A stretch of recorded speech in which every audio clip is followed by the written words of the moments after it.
नमस्कार विद्यार्थी मित्रांनो.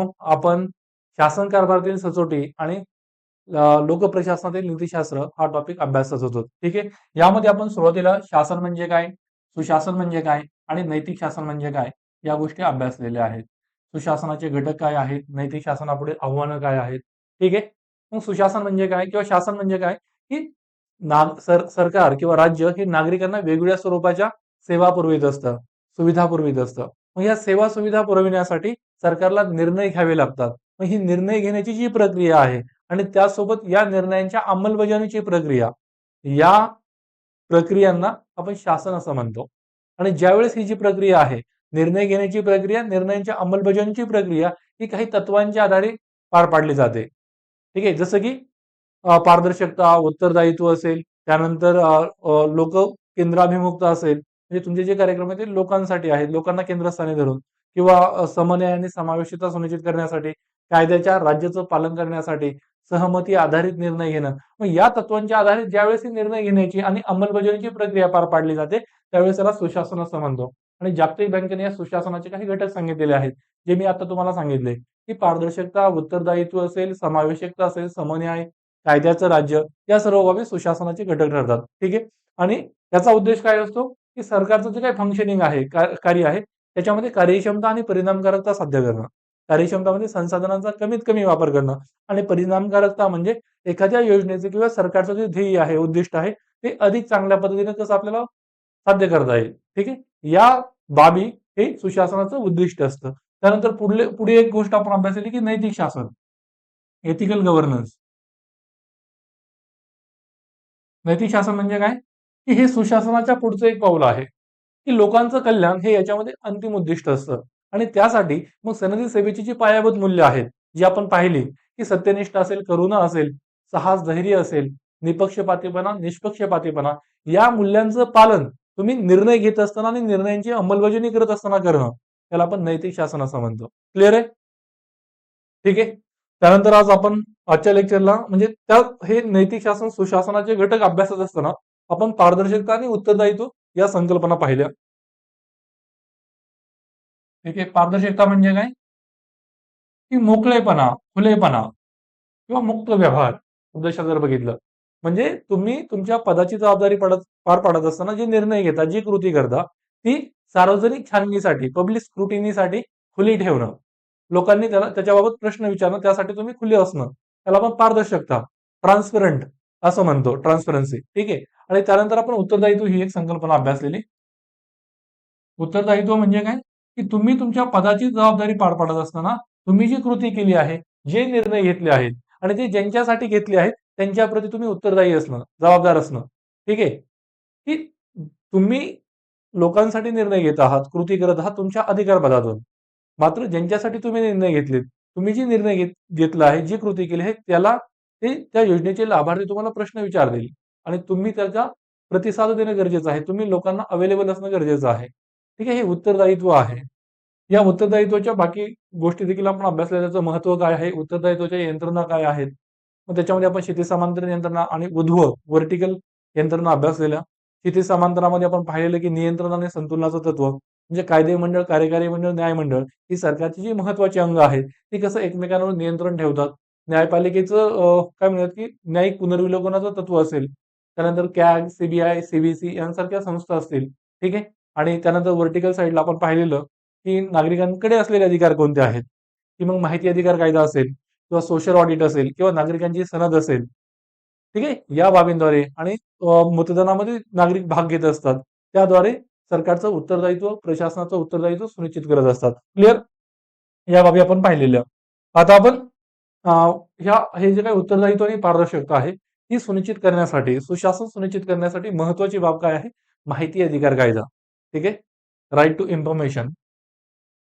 त्या घटकापासून आज आपण सुरुवात करूयात. आज आपण माहिती अधिकार कायदा म्हणजे आरटीआय 2005 चा हा कायदा आहे, तो पाहूयात. त्यानंतर आपण ही नैतिक दुविधा म्हणजे काय, हा जो आपला अभ्यासक्रमातील टॉपिक आहे तो बघूयात. नैतिक दुविधा किंवा दुविधा असं देखील लिहितात, म्हणजे मोरल डायलेमा. ठीक आहे. आणि त्यानंतर हितसंबंध संघर्ष म्हणजे कॉन्फ्लिक्ट ऑफ इंटरेस्ट, हे 3 टॉपिक अभ्यासूयात. ठीक आहे. कॉन्फ्लिक्ट ऑफ इंटरेस्ट, हितसंबंध, संघर्ष. क्लिअर?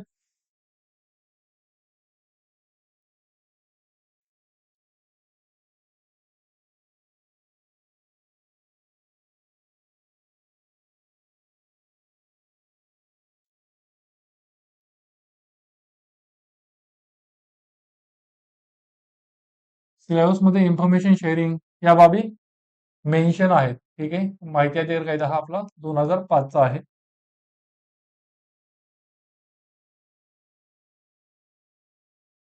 याच्यावरती प्रश्न येत असतात.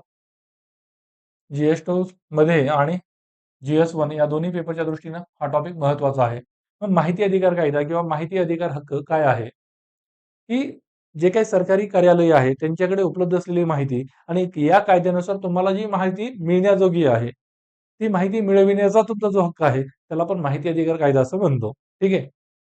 की लोकशाही व्यवस्थेमध्ये जनता किंवा नागरिक हे सार्वभौम असल्याचं आपल्याला पाहायला मिळतं. आणि या लोकशाही व्यवस्थेची कार्यक्षमता किंवा लोकशाही व्यवस्थेची प्रगल्भता आपल्याला जर मेंटेन करायची असेल तर त्यासाठी इन्फॉर्म सिटिझनरी महत्वाची असते. इन्फॉर्म सिटिझनरी म्हणजे काय? की नागरिक हे माहितगार असले पाहिजे. माहितगार नागरिक देशाच्या सुरक्षेसाठी नागरिकांकडे माहिती असणं खूप गरजेचं आहे. ठीक आहे. आपण ही काल गोष्ट पाहिलेली अब्राहम लिंकन यांचं कोट. ठीक आहे. माहितगार नागरिक म्हणजे नागरिकांना माहिती असावी की देशामध्ये काय चाललंय, सरकारचं काय चाललंय, प्रशासन काय करत आहे. आणि हे जर नागरिकांना माहीत करून घ्यायचं असेल म्हणजेच नागरिकांना राईट टू नो असणं गरजेचं आहे. राईट टू नो म्हणजे जाणण्याचा अधिकार. ठीक आहे. आणि याचद्वारे आपण प्रशासनाची कार्यक्षमता सुनिश्चित करू शकतो म्हणजे सुशासन सुनिश्चित करू शकतो. आणि त्यासाठी नागरिकांना माहीत करून घेण्याचा, जाणण्याचा अधिकार असला पाहिजे, असं सर्वोच्च न्यायालयानं देखील SP गुप्ता खटला असेल आणि त्यानंतर दुसरा राजनारायण खटला असेल, या खटल्यांमध्ये म्हटलेलं आहे की नागरिकांना राईट टू नो जाणून घेण्याचा अधिकार आहे.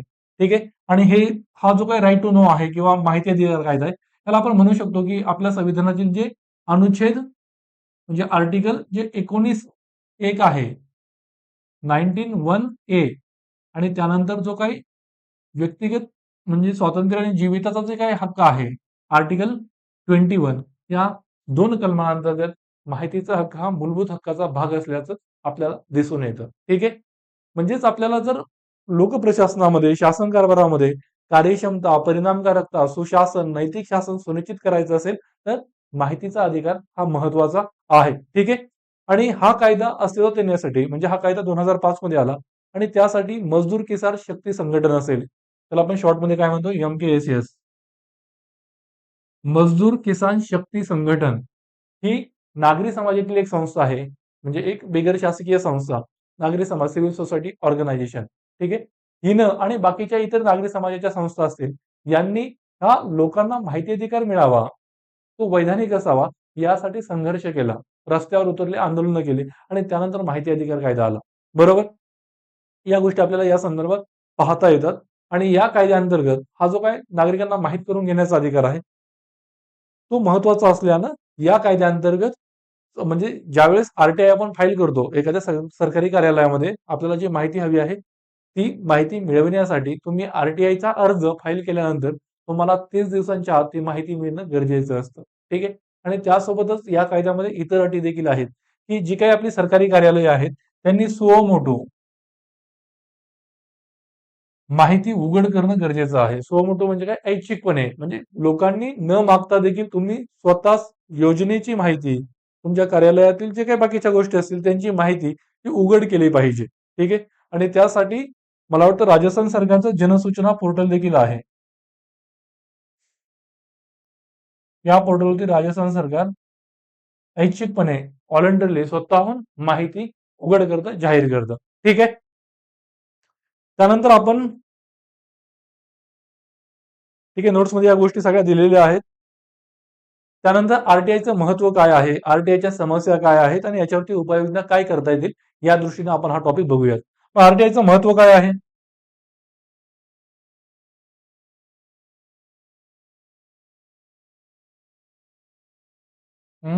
तुम्हाला काय वाटतं? एकदम जनरल गोष्टी त्याच्यामध्ये तुम्ही लिहू शकता ज्या तुम्हाला सुचत आहेत. काय काय वाटतं तुम्हाला, काय काय सांगू शकता तुम्ही की यामुळं प्रशासनामध्ये पारदर्शकता येणार आहे, उत्तरदायित्व येणार आहे? कसं काय पारदर्शकता आणि उत्तरदायित्व येणार आहे? कारण की नागरिकांना माहिती उपलब्ध असणार आहे. नागरिकांना माहिती उपलब्ध असेल, त्यांना जर काही विसंगती आढळली त्या माहितीमध्ये आणि प्रत्यक्ष वस्तुस्थितीमध्ये, तर ते प्रशासनाला जबाबदार धरणार आहेत. त्यासाठी उत्तरदायी धरणार आहेत या पारदर्शकतेमुळे. ठीक आहे. त्यानंतर याद्वारे नागरिकांचं सबलीकरण होणार आहे. कारण की नागरिक हे माहितगार बनत आहेत. नागरिक हे इन्फॉर्म बनत आहेत. त्यांच्याकडे माहिती आहे, त्यामुळे त्यांचं सबलीकरण होणं. त्यानंतर काय होऊ शकतं अजून? या आरटीआयचं महत्वाचं काम काय आहे की भ्रष्टाचार आणि घोटाळे उघडकीस आणणं. घोटाळे उघडकीस येत आहेत ना, की सरकार जे सांगत आहे की या योजनेचे हे लाभार्थी ठरलेले आहेत, की हा पैसा इथे इथे खर्च झालेला आहे, हा सरकारचा निधी, आणि तो जर प्रत्यक्ष स्वरूपात झालेला नसेल तर तुम्ही त्यातली जी विसंगती आहे ती उघडपणे मांडू शकता. म्हणजेच भ्रष्टाचार, सरकारमध्ये गैरप्रकार, घोटाळे हे उघडकीस येतात या आरटीआय मुळे. ठीक आहे. अजून काय म्हणू शकता की सरकारमधली कार्यक्षमता वाढणार आहे. का तर सरकार किंवा प्रशासनातील जे काही अधिकारी आहेत त्यांना संसाधनांचा व्यवस्थितरित्याच वापर करावा लागणार आहे. कारण की त्यांना प्रश्न विचारणारं कोणीतरी आहे. त्यांच्यावरती ऑच कोणाचा तरी असणार आहे. मग त्यावेळेस त्यांना उत्तर देणं गरजेचं आहे. मग त्यातून तो भ्रष्टाचार, घोटाळा दिसून नाही आला पाहिजे. म्हणजेच त्यांना संसाधनं व्यवस्थितरित्या वापरणं गरजेचं आहे. सरकारला प्रतिसाद द्यावा लागणार आहे. ज्यावेळेस नागरिक त्यांना प्रश्न विचारणार आहे. ठीक आहे. प्रशासनाला प्रतिसादात्मक देखील व्हावं लागणार आहे. म्हणजे कार्यक्षमता असेल, प्रतिसादात्मकता, रिस्पॉन्सिव्हनेस, या गोष्टी ऑटोमॅटिक पुढे येणार आहे. ठीक आहे. त्यानंतर यामुळे प्रशासनात एक डिसिप्लिन, एक शिस्त आपल्याला आल्याची पाहायला मिळते. ठीक आहे. शिस्त काय येते? कारण की पहिल्यासारखा कारभार करून चालणार नाहीये. जनतेला माहीत करून घेण्याचा हक्क आहे आणि जर कोणी आरटीआय फाईल केला तर आपल्याला ती माहिती द्यावी लागणार आहे. त्या दृष्टीने त्यांना त्यांच्या कामामध्ये शिस्त ठेवावी लागत आहे. अजून काय होतंय? याचं महत्व काय सांगू शकतो आपण? की यामुळे लोकाभिमुख शासन सुनिश्चित होणार आहे. लोकाभिमुख म्हणजे काय? People centric governance. की लोकांच्या गरजा काय आहेत? लोकांचं मत काय आहे? त्यानुसार प्रशासनाची धोरणं, प्रशासनाचे कार्यक्रम आखणं, लोकांचं कल्याण ज्यातून साध्य होणार आहे, त्या स्वरूपाचं काम करणं गरजेचं झालं आहे. त्यानंतर जो काही लोकांचा शासनावरील जो विश्वास आहे, जो कमी झालेला आहे, आपण मागं पाहिलं, तो वाढवायचा असेल, तर शासन व्यवस्था ही जी काही प्रशासन व्यवस्था आहे, ती अधिक कार्यक्षम आणि पारदर्शी करणं गरजेचं आहे. ती जेवढी कार्यक्षम, जेवढी पारदर्शक झालेली जनतेला पाहायला मिळेल, नागरिकांना पाहायला मिळेल, तेवढा नागरिकांचा त्या व्यवस्थेवरील विश्वास वाढणार आहे. ठीक आहे. त्यानंतर सरकार जो नागरिकांना वेगवेगळ्या प्रकारच्या सेवा पुरवित आहे, म्हणजे वेगवेगळे कल्याणकारी कार्यक्रम असतील किंवा तुमचे जे वेगवेगळे डॉक्युमेंट्स तुम्हाला हवे असतात ते, किंवा सगळ्या स्वरूपाच्या सेवा, सरकार आपल्याला खूप काही सेवा पुरवितं. ठीक आहे. मग या सेवांचा पुरवठ्याची जी गुणवत्ता आहे ती अधिक चांगली कशी होईल, हे सुनिश्चित करण्याचं काम देखील आरटीआय करत असतो. कारण की आरटीआयचा एक वचक आणि एक दबाव राहतो. ते त्या दृष्टीनं प्रशासनाला व्यवस्थितरित्या काम करावं लागतं. नागरिकांना व्यवस्थितरित्या सेवा पुरवाव्या लागतात. ठीक आहे. म्हणजेच काय, या सर्वांमुळे एकंदरीत काय होणार आहे, की एक स्वच्छ आणि पारदर्शक देश म्हणून भारताची प्रतिमा पुढे येणार आहे. स्वच्छ आणि पारदर्शक देश, देश म्हणून भारताची ओळख पुढे नेण्याला देखील हा कायदा महत्वाचा ठरणार आहे आणि ठरत आहे. ठीक आहे. मात्र या कायद्यामध्ये बरेच प्रॉब्लेम्स देखील आहेत. त्याचा गैरवापर कसा होतो, काय, या बऱ्याच गोष्टी आहेत. पण नागरिकांकडून साधारणपणे या कायद्याचा वापर कसा होत आहे किंवा कशासाठी होत आहे? त्यात काय म्हणू शकता तुम्ही? तुमच्या आजूबाजूला तुम्ही किंवा वर्तमानपत्रातून आरटीआयचा वापर होत असताना पाहिलं असेल. आजूबाजूची तुमची उदाहरणं असतील, की हे आजूबाजूचे तुमचे जे लोक आहेत ते आरटीआयचा वापर कशासाठी करतात? हं?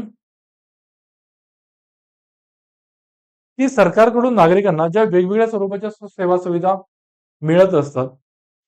ठीक आहे. म्हणजेच त्याला काय म्हणू शकतो आपण, की आरटीआयचा वापर कशासाठी होत आहे किंवा नागरिक कशासाठी करत आहेत? त्याला आपण काय म्हणू शकतो, की जी सेवा पुरवठा आहे, सरकारकडून नागरिकांना होणारा सेवा पुरवठा, या सेवा पुरवठ्याची गुणवत्ता सुधारण्यासाठी. ची गुणवत्ता कशी सुधारता येईल, की ज्या योजना आहेत त्या योजनांची अंमलबजावणी व्यवस्थितरित्या व्हावा, त्या योजनांचा जो उद्देश आहे तो सफल व्हावा, त्या योजनांचे खरे लाभार्थी आहेत त्यांच्यापर्यंतच त्या गोष्टी जाव्यात. म्हणजेच ही सेवा पुरवठ्याची जी गुणवत्ता आहे ती यामुळे सुधारणार आहे. जसं की आपण राशन कार्डचं म्हणजे हे पीडीएस जी काही सार्वजनिक वितरण प्रणाली आहे ती स्वस्त धान्य दुकानांद्वारे गरजूंना किंवा गरिबांना ज्यांचं पिवळं राशन वगैरे आहे त्यांना जे धान्य मिळतं ते खरंच मिळत आहे का? तो लाभ खरंच तिथपर्यंत जात आहे का? या सगळ्या गोष्टी तुम्ही आरटीआयची माहिती टाकून मागवू शकता ग्रामपंचायत लेव्हलला किंवा पंचायत समितीच्या लेव्हलला वगैरे. ठीक आहे, सरकारी कार्यालयांमध्ये किंवा दुसरी एखादी ग्रामपंचायतची एखादी योजना असेल, त्या योजनेचं काम कसं चालू आहे? त्यात आतापर्यंत कोणाकोणाला कोणती कामं मंजूर झालेली आहेत? कशी मिळाली आहेत? किती खर्च झालेला आहे? आणि प्रत्यक्ष वस्तुस्थिती काय आहे? या गोष्टी तुम्ही आरटीआय टाकून बघू शकता. ठीक आहे. म्हणजेच आणि त्या जर गोष्टी व्यवस्थित नसतील, तर ते करणं भाग आहे. म्हणजे जो काही सेवा पुरवठा आहे, कल्याणकारी कामं आहे, त्यांची गुणवत्ता सुधारणार आहे आणि सुधारली जाते. आणि त्यासाठी नागरिकांकडून आरटीआयचा वापर केल्याचं आपल्याला पाहायला मिळतं. त्यानंतर काय, की म्हणजेच ही सेवा पुरवठ्याची गुणवत्ता निम्न असण्याचं कारण काय आहे, की अधिकारी हे पक्षपाती पणाचं वर्तन ठेवतात. मग ह्या पक्षपातीपणाला जर आपल्याला रोखायचं असेल, तर हा कायदा महत्वाचा आहे. पक्षपातीपणा म्हणजे काय, की ह्या अधिकाऱ्यांनी लाभार्थी निवडत असताना कोणाला तरी अधिकचं फेवर करणं, कोणाच्या तरी विरुद्ध भेदभाव करणं, कोणाचा तरी हक्क डावलणं आणि जो खरा लाभार्थी किंवा जो खरा काय म्हणूयात, की त्या योजनेचे निकष पूर्ण करणार नाहीये, त्याला त्या योजनेत बसवणं. म्हणजेच पक्षपातीपणा करणं एखाद्याच्या वतीनं. त्याच्याकडून लाच घेऊन म्हणा किंवा बाकी त्याचे व्यक्तिगत हितसंबंध असतील त्या कारणानं. तसं जर झालं असेल, तर त्याला देखील आपण आरटीआयच्या मार्गाने आळा घालवू शकतो. ठीक आहे. ह्या त्याच्या अधिकाराच्या गैरवापराला. म्हणजेच यातून काय होणार आहे, भ्रष्टाचार उघड पडणार आहे. कारण की भ्रष्टाचार हा फक्त मौद्रिक स्वरूपात नसतो. हे आपण पुढच्या लेक्चरला पाहणारच आहोत. की भ्रष्टाचार म्हणजे तुम्ही लाच घेणं पैशाच्या स्वरूपात असं नव्हे. तुम्ही तुमच्या मित्रांना जर फेवर करत असाल, तुम्ही नेपोटिझमचं पालन करत असाल, नेपोटिझम म्हणजे काय? आप्तस्वकीयवाद. तुम्ही तुमच्या मित्रांना, कुटुंबियांना अधिकचं महत्त्व देणं. अधिकचं महत्त्व म्हणजे योजनेचे लाभार्थी वगैरे ठरवत असताना त्यांनी निकषांची जरी पूर्तता नाही केली, तरी त्यांच्यासाठी तुम्ही त्या सवलती मिळवून देणं. या सर्व बाबी नेपोटिझममध्ये येतात. मग या बाबी तुम्ही करत असाल, तुम्ही तुमच्या अधिकारांचा गैरवापर करत असाल, या गोष्टी सुद्धा या आरटीआयच्या माध्यमातून नागरिक पुढे आणत असतात. ठीक आहे. आणि त्यानंतर एखाद्या सरकारच्या योजनेमध्ये काय म्हणूयात, की ड्रॉबॅक्स काय आहेत, म्हणजे उणिवा काय आहेत, या सुद्धा दाखवून त्या योजनेमध्ये आपल्याला सुधारणा कशी करता येईल. म्हणजे योजनेतल्या उणिवा दाखवून त्या योजनांमध्ये सुधारणा करण्यासाठी सुद्धा आरटीआयचा वापर होत असतो. ठीक आहे. मग या बाबी आहेत, महत्वाच्या आहेत. आता आपण आरटीआय मधले प्रॉब्लेम्स काय आहेत या गोष्टी बघूयात, की आरटीआय कायद्यामध्ये समस्या काय आहेत.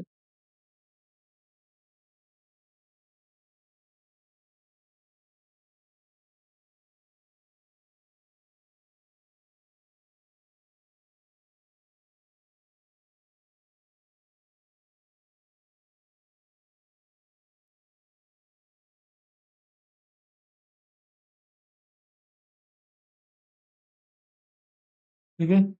तर आरटीआय पुढे काय काय समस्या आहेत.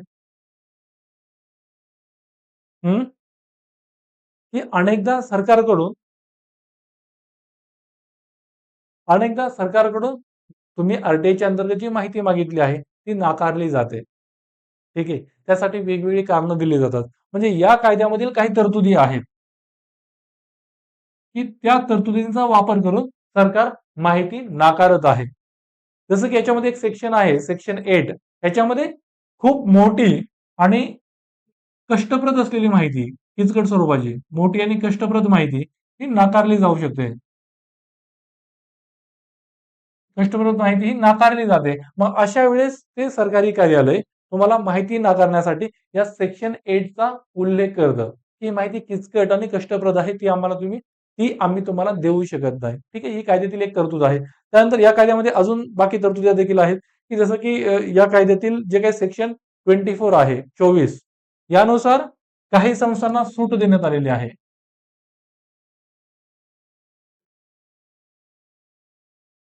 की देशाच्या सुरक्षेच्या दृष्टीने काही संस्था महत्वाच्या आहेत. जसं की आयबी असेल, इंटेलिजन्स ब्युरो किंवा रिसर्च अँड अनालिसिस विंग असेल, आयबी या संस्थांकडून तुम्ही माहिती मागू शकत नाही. ते देणं त्यांच्यावरती बंधनकारक नाहीये. ठीक आहे. त्यानंतर अजून एक या कायद्यामध्ये तरतूद आहे, की तुम्ही थर्ड पार्टी संबंधीची माहिती सरकारी कार्यालयाकडून मागवू शकत नाहीये. ठीक आहे. मग सरकार काय करतं किंवा ते कार्यालय काय करतं, सरकारी कार्यालय, की तुम्ही माहिती मागितली, यातली कोणतीतरी एखादी तरतूद सांगणार आणि तुम्हाला माहिती नाकारणार. त्यानंतर याच्यामध्ये आपल्याला दुसरा एक प्रॉब्लेम पाहायला मिळतो, समस्या पाहायला मिळते, की जो काही ऑफिशियल सिक्रेट ऍक्ट आहे 1924 चा, म्हणजे राष्ट्रीय सुरक्षेच्या दृष्टीनं ज्या माहिती महत्वाच्या आहेत ते सरकार उघड करू शकत नाहीये. मग ज्यावेळेस तुम्ही माहिती मागविता त्यावेळेस सरकार या कायद्याचा उल्लेख करून देतं आणि तुम्हाला माहिती नाकारतं. ठीक आहे. मग यासाठी सेकंड एआरसी जो काही दुसरा प्रशासनिक सुधारणा आयोग आहे, त्यांना सांगितलेलं, की हा जो कायदा आहे तो रद्द करण्यात यावा आणि या कायद्यातली ज्या तरतुदी खूपच गरजेच्या आहेत, त्या दुसऱ्या कायद्यामध्ये समाविष्ट करण्यात याव्यात. नॅशनल सिक्युरिटी ऍक्ट वगैरे त्याच्यामध्ये. ठीक आहे. ते सेकंड एआरसीची एक रेकमेंडेशन राहिलेली आहे. त्यानंतर अजून आरटीआय मध्ये आपल्याला कोणते प्रॉब्लेम्स पाहायला मिळतात?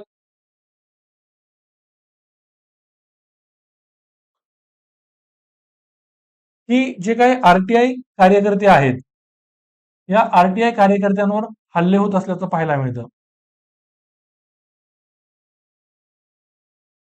तुम्ही वाचत असाल अशा स्वरूपाच्या बातम्या, न्यूज. ठीक आहे. आरटीआय कार्यकर्ते जे आरटीआय फाईल करणारे आहेत, भ्रष्टाचार उघडकीस करणारे आहेत, त्यांच्यावरती हल्ले होत असतात. त्यानंतर दुसऱ्या बाजूला जे काही प्रशासकीय अधिकारी आहेत, लोकसेवक किंवा काय म्हणतात की अधिकारी असलेले लोक, प्रशासकीय अधिकारी, सनदी सेवक यांच्यावरती दबाव आणण्यासाठी देखील आरटीआयचा अनेकदा वापर केला जातो. तेही आपल्याला पाहायला मिळतं. याची दुसरी बाजू. ठीक आहे. अजून काय आहे? की जी काही आरटीआयच्या अंतर्गत म्हणजे आरटीआय मध्ये असा एक इश्यू आहे की 30 दिवसांची ही जी काही अट आहे की 30 दिवसात तुम्ही माहिती उपलब्ध करून दिली पाहिजे. पण ज्यावेळेस ती दिली जात नाही त्यावेळेस वरच्या लेव्हलला अपील वगैरे केली जाते. मात्र ह्या सगळ्या प्रोसेसमध्ये प्रलंबित जे काही अर्ज आहेत ते खूपच जास्त आहेत. प्रलंबित, डिले होणं खूप जास्त. हा एक प्रॉब्लेम आपल्याला आरटीआय मध्ये पाहायला मिळतो. आणि त्यानंतर हे जे काही आरटीआय संबंधित जो काही आयोग आहेत, की सेंट्रल इन्फॉर्मेशन कमिशन असेल किंवा स्टेट इन्फॉर्मेशन कमिशन, राज्य माहिती आयोग आणि केंद्रीय माहिती आयोग यामध्ये देखील आपल्याला नोकरशहांचं प्राबल्य हे जास्त असल्याचं पाहायला मिळतं. ठीक आहे. मग यामध्ये कुठं ना कुठं अजून त्यांची जी निवडीची प्रक्रिया आहे, केंद्रीय माहिती आयोग याच्यामध्ये सरकारचा हस्तक्षेप हा थोडा जास्त असल्याचं पाहायला मिळतं. तो काहीसा कमी करून विरोधी पक्ष असेल, न्यायपालिका असेल यांचाही त्या निवडीच्या प्रक्रियेमध्ये हस्तक्षेप वाढविणं, त्यांची भूमिका वाढवणं आपल्याला गरजेचं आहे. ठीक आहे. आणि समजा तुम्हाला असा जर प्रश्न आला, की आरटीआय कायद्यामध्ये समस्या काय आहे? तर तुम्ही वेगळ्या पद्धतीने सुद्धा लिहू शकता, की मागणी बाजूनं म्हणजे डिमांड साइडनं काय प्रॉब्लेम्स आहेत? की मागणी बाजूच्या समस्या. हे उत्तर तुमचं अजून चांगलं होतं. मागणी बाजूच्या समस्या आणि पुरवठा बाजूच्या समस्या. मागणी बाजू म्हणजे काय? की मागणीच्या लेव्हलला तुम्ही ती माहिती मागवतायत. मग तिथं काय प्रॉब्लेम असू शकतात, की हा जो काही कायदा आहे, आरटीआय कायदा, याबाबत लोकांमध्ये जनजागृती नसेल तर, जागृती नसेल, जनजागरूकता नसेल तर, ही मागणी बाजूची प्रॉब्लेम आहे. बरोबर? अजून काय म्हणू शकतो आपण? की आरटीआय फाईल करणं वगैरे ही जर गुंतागुंतीची प्रक्रिया असेल, ती सुद्धा डिमांड साइडचा प्रॉब्लेम आहे. बरोबर? त्यानंतर नागरिकांना समजा एखादा आरटीआय अर्ज फाईल करायचा आहे, पण जे नागरिक अज्ञानी आहेत, अडाणी आहेत, ज्यांना आरटीआय विषयी जास्त माहिती नाहीये, त्यांच्यासाठी सहाय्य उपलब्ध करून देत आहोत का आपण? तर ते नाहीये. म्हणजेच हे मागणी बाजूचा प्रॉब्लेम आहे. ठीक आहे. त्यानंतर जे काही पब्लिक इन्फॉर्मेशन ऑफिसर असतात, सार्वजनिक माहिती अधिकारी, हे जे काही सरकारी कार्यालय असतात त्याच्यामध्ये एक माहिती अधिकारी असतात. मग त्यांच्यामध्ये संवेदनशीलता नसते. नागरिकांच्या या हक्कांबाबत काही वेळेस याही गोष्टी आपल्याला पाहायला मिळतात. मग पुरवठ्याच्या बाजूने काय म्हणतो आपण? काय समस्या लिहू शकतो? की जी 30 दिवसामध्ये माहिती उपलब्ध करून देणं गरजेचं आहे. ती अनेकदा दिली जात नाही, वेगवेगळी कारणं सांगून. त्यानंतर अ, अजून एक महत्त्वाची गोष्ट आहे, की आपण माहिती मागतो, पण सरकारच्या कार्यालयाकडे देखील, सरकारी कार्यालयाकडे देखील ती माहिती व्यवस्थितरित्या उपलब्ध आहे का? तिचं व्यवस्थितरित्या ठेवणं असेल, तिची देखभाल असेल, ती केली जात नाहीये. आणि त्यामुळे ती माहिती उपलब्ध करून देणं सरकारी कार्यालयांना देखील अनेकदा अवघड जातं. ठीक आहे. आणि अजून एक आपण म्हणू शकतो, की पुरवठ्याच्या बाजूने जे काही अधिकारी आहेत, जे आपल्याला माहितीचा पुरवठा करणार आहेत, त्यांच्यामध्ये पुरेसं प्रशिक्षण त्यांना मिळालेलं नाहीये. त्यांना पुरेसं प्रशिक्षण मिळालेलं नाहीये. त्यांच्यामध्ये संवेदनशीलता नाहीये आणि त्यांच्यामध्ये सुद्धा जागरूकतेचा अभाव आहे. मग अशा वेळेस आपल्याला पुरवठ्या बाजूने देखील पुरवठा होत नसल्याचं पाहायला मिळतं. या दृष्टीने आपण लिहू शकतो. ठीक आहे. अजून काही प्रॉब्लेम म्हणू शकतो आपण आरटीआयच्या बाबतीत, की आरटीआय जो काय आहे म्हणजे अनेक उच्च जे काही हायकोर्ट्स आहेत, उच्च न्यायालय त्यांनी म्हटलं, की आरटीआय आम्हाला पूर्णपणे लागू होत नाही. मग आमच्या ज्या काही गोष्टी असतील प्रशासकीय आणि न्यायिक, मग त्याच्यामध्ये त्यांनी काही फरक केलेला आहे. म्हणजेच आरटीआयची ही एक आपण मर्यादा सांगू शकतो. त्यानंतर ज्या काही मोठ्या एनजीओज आहेत, बरोबर आहे. मग त्यांचा कारभार खरंच कसा चालतो? ते पैशांचा, निधीचा कसा वापर करत आहेत? या गोष्टी किंवा खाजगी संस्था असतील, खाजगी कंपन्या असतील, यांना देखील हा आरटीआय लागू नाहीये. मग या एनजीओज ज्या समाजोपयोगी काम करतात, ज्या समाजातून निधी उचलतात, मग त्यांना देखील त्यांच्याकडून देखील माहिती मिळविणं हा नागरिकांचा हक्क असला पाहिजे, असं काही अभ्यासक युक्तिवाद करत असतात. मात्र त्यांना तो आरटीआय लागू नसल्याचं आपल्याला पाहायला मिळतं. ठीक आहे. या बाबी आहेत की ज्या आपण आरटीआयच्या समस्या म्हणून मांडू शकतो. क्लिअर? त्यानंतर मग ह्याच्यावरती आपण उपाययोजना काय कराव्यात? या आरटीआयच्या समस्यांवर उपाययोजना काय आहे?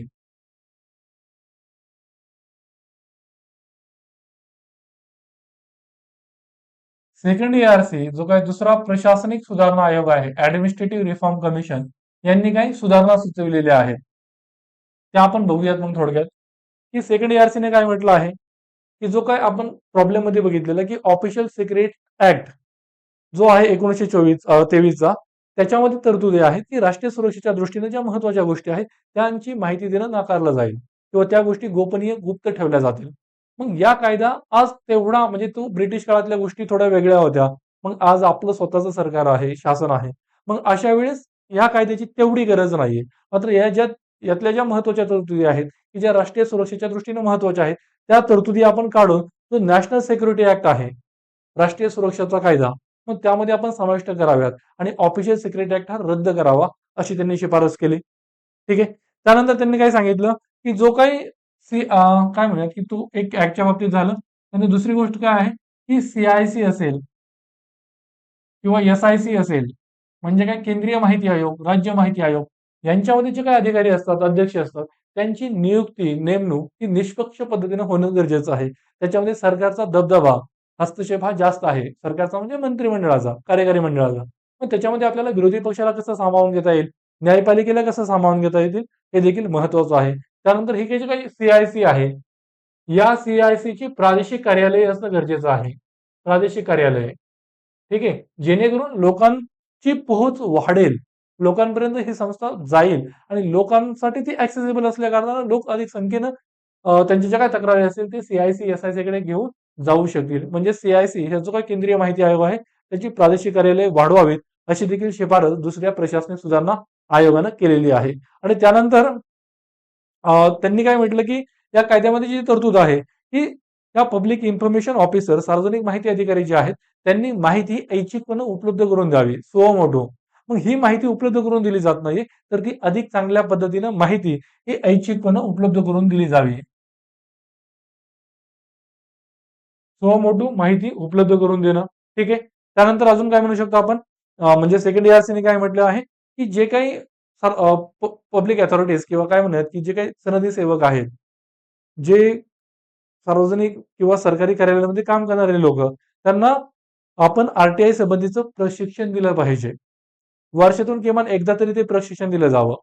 पण त्यासाठीचा जो इन्फॉर्मेशन डे आहे तो साजरा करणं आणि त्याद्वारे एनजीओच्या मदतीनं नागरिकांमध्ये प्लस अधिकाऱ्यांमध्ये या कायद्याबाबत जागरूकता, साक्षरता वाढवून आणणं गरजेचं आहे. त्या संबंधीचं प्रशिक्षण देणं गरजेचं आहे. ठीक आहे. त्यानंतर पुढला मुद्दा त्यांनी तोच म्हटलेला आहे की एनजीओच्या मदतीने जनजागृती कशी घडवून आणता येईल त्या संबंधीचे कार्यक्रम घेणं आणि जे काही आरटीआयच्या अंमलबजावणी कशी होत आहे याबाबतची चौकशी नियमित अंतरानं त्या सीआयसी आणि एसआयसी न करणं गरजेचं असल्याचं देखील त्यांनी म्हटलेलं आहे. या शिफारशी त्यांनी दिलेल्या आहेत. क्लिअर? आरटीआय मध्ये आरटीआय म्हणजे काय, आरटीआयचं महत्व काय आहे, त्यानंतर आरटीआय पुढील समस्या काय आहेत आणि उपाययोजना काय आहेत या बाबी आपण बघितल्या आहेत. त्या सगळ्या समजल्या असतील तुम्हाला. नोट्समध्ये मी ह्या सगळ्या बाबी व्यवस्थित दिलेल्या आहेत, त्या व्यवस्थितरित्या वाचून घ्या.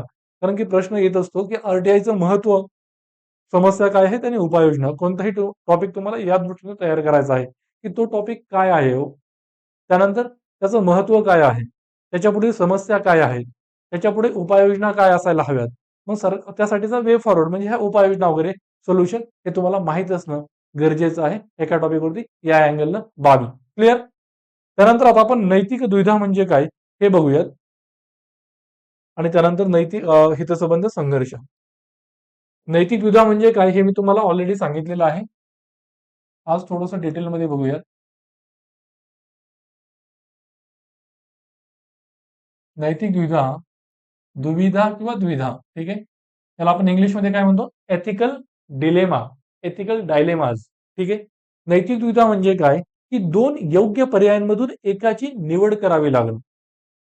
म्हणजे ही निर्णय निर्धारणाची, तुमच्या डिसिजन मेकिंगची प्रोसेस आहे. की तुमच्या निर्णय निर्धारणात तुम्ही निर्णय घेत असताना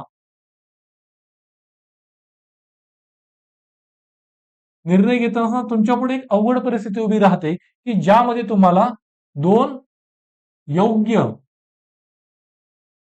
योग्य नैतिक मूल्यांमधून मला किंवा पर्यायांमधून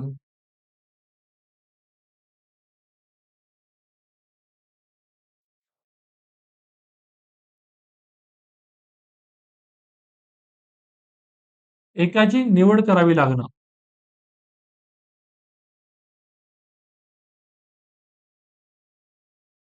ज्यावेळेस तुम्हाला एखादी कृती करायची आहे, निर्णय घ्यायचे आहे आणि त्यावेळेस तुमच्या समोर जर एक योग्य पर्याय असेल आणि दुसरा अयोग्य पर्याय असेल, तर तुम्ही काय करणार आहात? योग्य पर्याय निवडणार आहात. योग्य प्रकारची जो काही पर्यायाची कृती आहे ती तुम्ही करणार. इथं तुमच्यापुढे कोणत्याही स्वरूपाची द्विधा परिस्थिती उभी नाहीये. ठीक आहे, तुमच्यापुढे कोणत्याही स्वरूपाचा डिलेमा नाहीये. पण ज्या वेळेस दोन्ही पर्याय तुमच्यापुढे योग्यच आहेत, योग्य विरुद्ध योग्य, मग त्यावेळेस तुम्ही हा पर्याय निवडणार की हा पर्याय निवडणार? मग ही जी काही परिस्थिती आहे ती तुम्हाला निर्णय घ्यायला अवघड जात आहे, जटिल झालेलं आहे. मग अशा वेळेस कोणत्या पर्यायाची निवड करावी यापुढे तुम्ही स्तब्ध झाल्यात, अडकलेला आहात. मग त्यालाच आपण नैतिक द्विधा असं म्हणतो, की ज्या वेळेस व्यक्तीला निर्णय घेत असताना, कृती करत असताना तिच्यापुढे अनेक चांगल्या बाबी समोर असतात आणि यातून ज्या म्हणजे ह्या जे काही वेगवेगळे पर्याय आहेत ते एकमेकांच्या विरुद्ध असतात. ठीक आहे, म्हणजे तुम्ही एका मूल्याचं पालन केलं तर दुसरं मूल्य डावललं जाणार आहे, की जे डावललं जाणारं मूल्य आहे ते देखील योग्य आहे, ते देखील समाजासाठी गरजेचं आहे, इष्ट आहे, त्याचं देखील तुम्ही पालन करणं गरजेचं आहे. पण अशा परिस्थितीत तुम्ही एकाच मूल्याला उचलून धरू शकता. जे आपण उदाहरण वारंवार बघितलेलं आहे पीडीएसचं, ही जी काही सार्वजनिक वितरण प्रणाली आहे, म्हणजे काय म्हणतात की स्वस्त धान्य दुकान, तर त्याच्यामध्ये आपण बघितलेलं की राशन कार्ड ला आधार कार्ड हे लिंक करणं गरजेचं आहे. मात्र ज्यावेळेस एखादी वृद्ध महिला तुमच्याकडे आली आणि तुम्ही काय म्हणतात पीडीएसचे एक अधिकारी आहात, सार्वजनिक वितरण प्रणालीमध्ये काम करणारे अधिकारी, आणि राशन कार्ड आधार कार्डला लिंक करणं गरजेचं आहे. मात्र एखादी वृद्ध महिला गरजू उपाशी असलेली तुमच्याकडे आली आणि तिचं राशन कार्डला आधार कार्ड लिंक नाहीये, मग अशा वेळेस तुम्ही त्या महिलेची मदत कराल की नाही? ठीक आहे, मदत कराल की नाही? मग याच्यापुढे इथं तुमच्यापुढे दोन पर्याय आहेत. एक तर वस्तुनिष्ठतेचं पालन करणं आणि दुसऱ्या बाजूला करुणेचं पालन करणं. आता तुम्हाला माहिती आहे की वस्तुनिष्ठता हेही सनदी सेवेचं पायाभूत मूल्य आहे आणि करुणा हे देखील सनदी सेवेचं पायाभूत मूल्य आहे. मग तुमची कृती कशी असेल? तुम्ही वस्तुनिष्ठता म्हणजे सरकारचा जो नियम आहे त्याचं पालन करून त्या वृद्ध गरजू महिलेला राशन नाकाराल का? धान्य नाकारणार आहात का? आणि दुसऱ्या बाजूला तुम्ही जर करुणेच्या मूल्याचं पालन केलं, त्या महिलेची परिस्थिती तुम्ही समजून घेतली, तिचं दुःख, वेदना, यातना कमी करण्यासाठी काही कृती केली आणि तिला ते राशन देऊ केलं नियमांचं उल्लंघन करून, तर तुम्ही वस्तुनिष्ठतेचं उल्लंघन करत आहात आणि वस्तुनिष्ठतेचं पालन केलं तर तुम्ही करुणेचं उल्लंघन करत आहात. ही तुमच्या पुढची नैतिक दुविधा आहे. ठीक आहे, आणि ही जी काही परिस्थिती आहे की दोन योग्य पर्यायांमधून, दोन योग्य मूल्यांमधून तुम्हाला एकाची निवड करावी लागणं तुमच्या निर्णय निर्धारणात, तुमच्या कृतीमध्ये त्यावेळेस नैतिक दुविधा पुढे येत असते. त्यावेळेस नैतिक दुविधेची परिस्थिती तुमच्या पुढे असते. ठीक आहे, नैतिक दुविधा म्हणजे काय समजलं? की दोन उच्च कोटीच्या नैतिक मूल्यांमधून तुम्हाला एकाची निवड करावी लागणं. समजा अजून एक उदाहरण घेऊया आपण, तुम्हाला अजून क्लिअर होईल.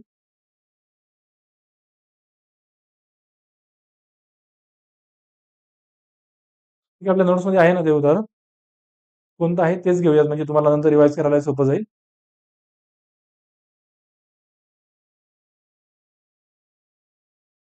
ठीक आहे, म्हणजे जी काही संरक्षण खरेदी असते गुप्त स्वरूपाची, गुप्त संरक्षण खरेदी, मला वाटतं हे उदाहरण मी ऑलरेडी तुम्हाला सांगितलेलं आहे.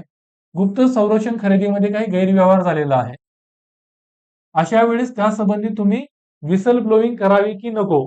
हा तुमच्या पुढचा नैतिक दुविधेचा मुद्दा बनलेला आहे. कसा? कारण की जी काही संरक्षण खरेदी आहे ती देशाच्या सुरक्षेच्या दृष्टीने महत्वाची आहे. मात्र दुसऱ्या बाजूला त्याच वेळेस तुम्हाला असं वाटतं की पारदर्शकता ही सुद्धा महत्वाची आहे. पारदर्शकता असेल किंवा काय म्हणूयात आपण त्याला सत्यनिष्ठा, या बाबी महत्वाच्या आहेत. ठीक आहे, म्हणजे गैरप्रकार झालेला आहे तर तो पुढे यावा. म्हणजे तुमचं सत्यनिष्ठेचं मन ते तसं म्हणत आहे आणि दुसऱ्या बाजूला तुम्हाला माहिती आहे की राष्ट्राची सुरक्षा ही महत्वाची आहे. मग आपण हा संरक्षण खरेदीचा गुप्त असलेला व्यवहार जाहीर कसा करावा किंवा गुप्तता किंवा गोपनीयता या बाबी इथं महत्वाच्या आहेत. मग या मूल्याचं पालन करावे की या मूल्यांचं पालन करावं ही दुविधा आहे. तुम्ही जर पारदर्शकता आणि सत्यनिष्ठतेचं पालन केलं आणि संरक्षण संबंधी जो गैरव्यवहार भ्रष्टाचार झालेला आहे तो जर तुम्ही उघडकील केला तर तुम्ही राष्ट्रीय सुरक्षा धोक्यात आणत आहात. राष्ट्रीय सुरक्षेच्या संबंधित जो गुप्ततेचा नियम आहे तो तुम्ही अडचणीत आणत आहात. आणि दुसऱ्या बाजूला तुम्ही राष्ट्रीय सुरक्षा आणि गुप्ततेला महत्व दिलं आणि हा भ्रष्टाचार तसाच दाबून ठेवला अंधारात, लोकांपुढे येऊ दिला नाही, उघड केला नाही, तर तुम्ही पारदर्शकता आणि सत्यनिष्ठता या महत्वाच्या मूल्यांचं उल्लंघन करत आहात. तुम्ही कोणतीही कृती केली तरी देखील दुसऱ्या एका चांगल्या मूल्याचं उल्लंघन होणार आहे. मग अशा परिस्थितीत तुम्ही काय कृती कराल? किंवा ही जी परिस्थिती आहे त्याला नैतिक द्विधा असं म्हणतात. आपण मला वाटतं याच्या अगोदरही हा टॉपिक बघितलेला थोडं. त्याच्यामध्ये मी तुम्हाला सांगितलेलं की बचाव पक्षाचे वकील,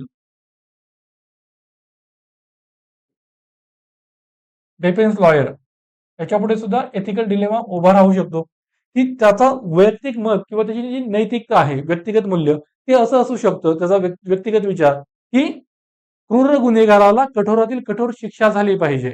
मात्र तोच क्रूर गुन्हेगार ज्यावेळेस तो वकील घेतो, म्हणजे तो वकील डिफेन्स लॉयर म्हणून निवडतो, स्वतःचा बचाव करण्यासाठी त्या वकिलाची निवड करतो, त्यावेळेस त्या वकिलाला स्वतःच्या मताविरुद्ध स्वतःचं जे काही व्यक्तिगत मत आहे ते डावलून त्या क्रूर गुन्हेगाराचा बचाव करण्यासाठी कोर्टामध्ये उभं राहावं लागतं.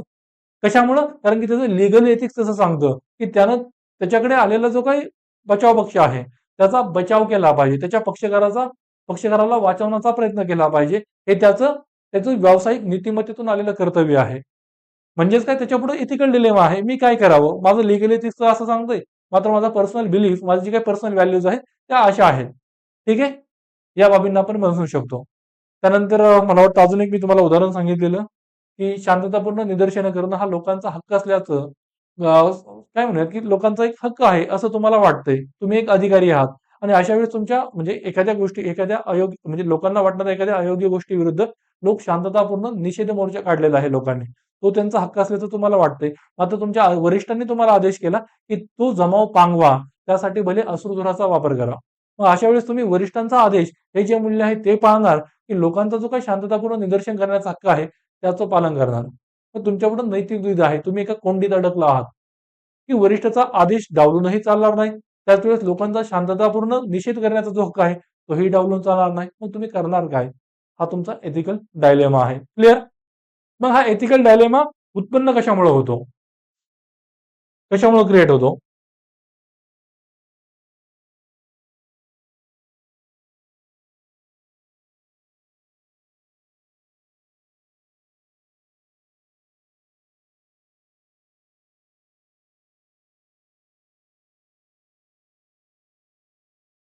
याच्यावरती शॉर्ट टिप्स किंवा 10 मार्कांचा प्रश्न येऊ शकतो. शॉर्ट टिप्स ऑलरेडी आलेले आहेत. Ethical dilemma, conflict of interest, थोडी टर्म दिली जाणार. ठीक आहे? त्यामुळे ह्या गोष्टी खूप महत्वाच्या आहेत. उद्भवण्याची कारणे म्हणा किंवा परिस्थिती म्हणा, ठीक आहे? आपल्या नोट्समध्ये काय म्हटलेलं आहे आपण, की त्याची कारणं काय आहेत? मग याच्यामध्ये काय म्हणू शकतो आपण, की सरकारकडे जी काही संसाधनं आहेत ती मर्यादित आहेत. मर्यादित संसाधनं आणि त्याविरुद्ध लोकांच्या ज्या मागण्या आहेत त्या अमर्याद आहेत. अमर्याद मागण्या. आणि यामुळे ही जी काही मर्यादित असलेली संसाधनं आहेत ती नेमकी कोणत्या मागण्यांवर खर्च करायची या संबंधित निर्णय घेताना सरकारकडून नैतिक दुधा उभी राहते. मी याच्या अगोदरही तुम्हाला सांगितलेलं की इस्रो जो काही खर्च करत आहे आणि दुसऱ्या बाजूला आपल्या देशामध्ये गरिबी, दारिद्र्य म्हणजे दारिद्र्य असेल, दारिद्र्य, उपासमार, कुपोषण यांसारख्या समस्या आहेत. मग अशा वेळेस जो ज्या गोष्टींची तेवढी आपल्याला गरज नाहीये अशा अंतराळ मोहिमांवर खर्च करण्याच्या ऐवजी सरकारनं तो निधी, तो पैसा हा कुपोषण, दारिद्र्य, उपासमार या गोष्टींच्या निर्मूलनासाठी का खर्च करू नये? ठीक आहे. मग अशा वेळेस सरकारपुढं, धोरणकर्त्यांपुढं एक नैतिक दुविधा उभी राहते, की कोणत्या गोष्टींना प्राधान्य द्यायचंय. का? तर आपली संसाधनं मर्यादित आहेत आणि गरजा मात्र अमर्याद किंवा जास्त आहेत. ठीक आहे. त्यानंतर अजून काय म्हणू शकतो आपण? कशामुळे सुरू होतो?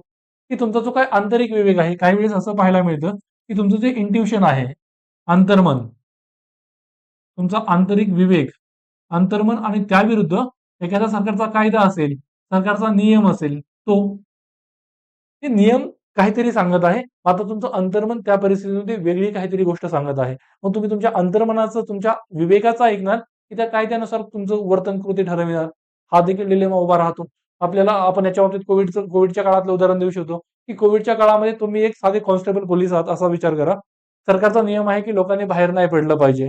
ठीक आहे. मग अशा परिस्थितीमध्ये एक कामगार शहरामधून पायी चालत चालत गावाकडे चाललेला आहे. मग अशा वेळेस तुम्ही सरकारच्या नियमांचं कारण देऊन त्या कामगार असलेल्या व्यक्तीला फाईन करणार आहात का? दंड आकारणार आहात का? त्याला शिक्षा देणार आहात का? त्याला नियमाचं उल्लंघन केलं म्हणून. तुम्हाला त्याची दया येईल, की हा कामगार आता तिथं म्हणजे आता पुण्यासारख्या ठिकाणावरून तो पायी रस्त्यानं त्याच्या गावाकडे चाललेला आहे. वाहतुकीची साधनं वगैरे काही नसताना. ठीक आहे. त्याच्याही तुम्ही अडचणी विचारात घ्याल. आणि त्याच वेळेस सरकारचा नियमही एका बाजूला आहे. मग तुम्ही करणार काय? तुमच्यापुढे ही जी काही दुविधा आहे, ती आहे की करुणेची आणि वस्तुनिष्ठतेची. तुम्ही कोणत्या मूल्याला उचलून धरणार? एक मूल्य जर उचलून धरलं तर दुसऱ्याची अवज्ञा होणार आहे, दुसरं डावललं जाणार आहे. ठीक आहे. त्यानंतर अजून काय म्हणू शकतो आपण, की आता जो काही आपण बघितला, की आर-टी-आय असेल आणि ऑफिशियल सिक्रेट ॲक्ट असेल. आर-टी-आय काय म्हणतोय, की नागरिकांना माहिती उपलब्ध करून द्या. जो ऑफिशियल सिक्रेट ॲक्ट काय म्हणतोय, की नागरिकांना माहिती म्हणजे उघड करू नका. माहिती ही गोपनीयच ठेवा. म्हणजे काय ज्यावेळेस संघर्षहोत स्वरूपाचे कायदे असतात, त्यावेळेस सुद्धा ही दुविधा उभी राहते.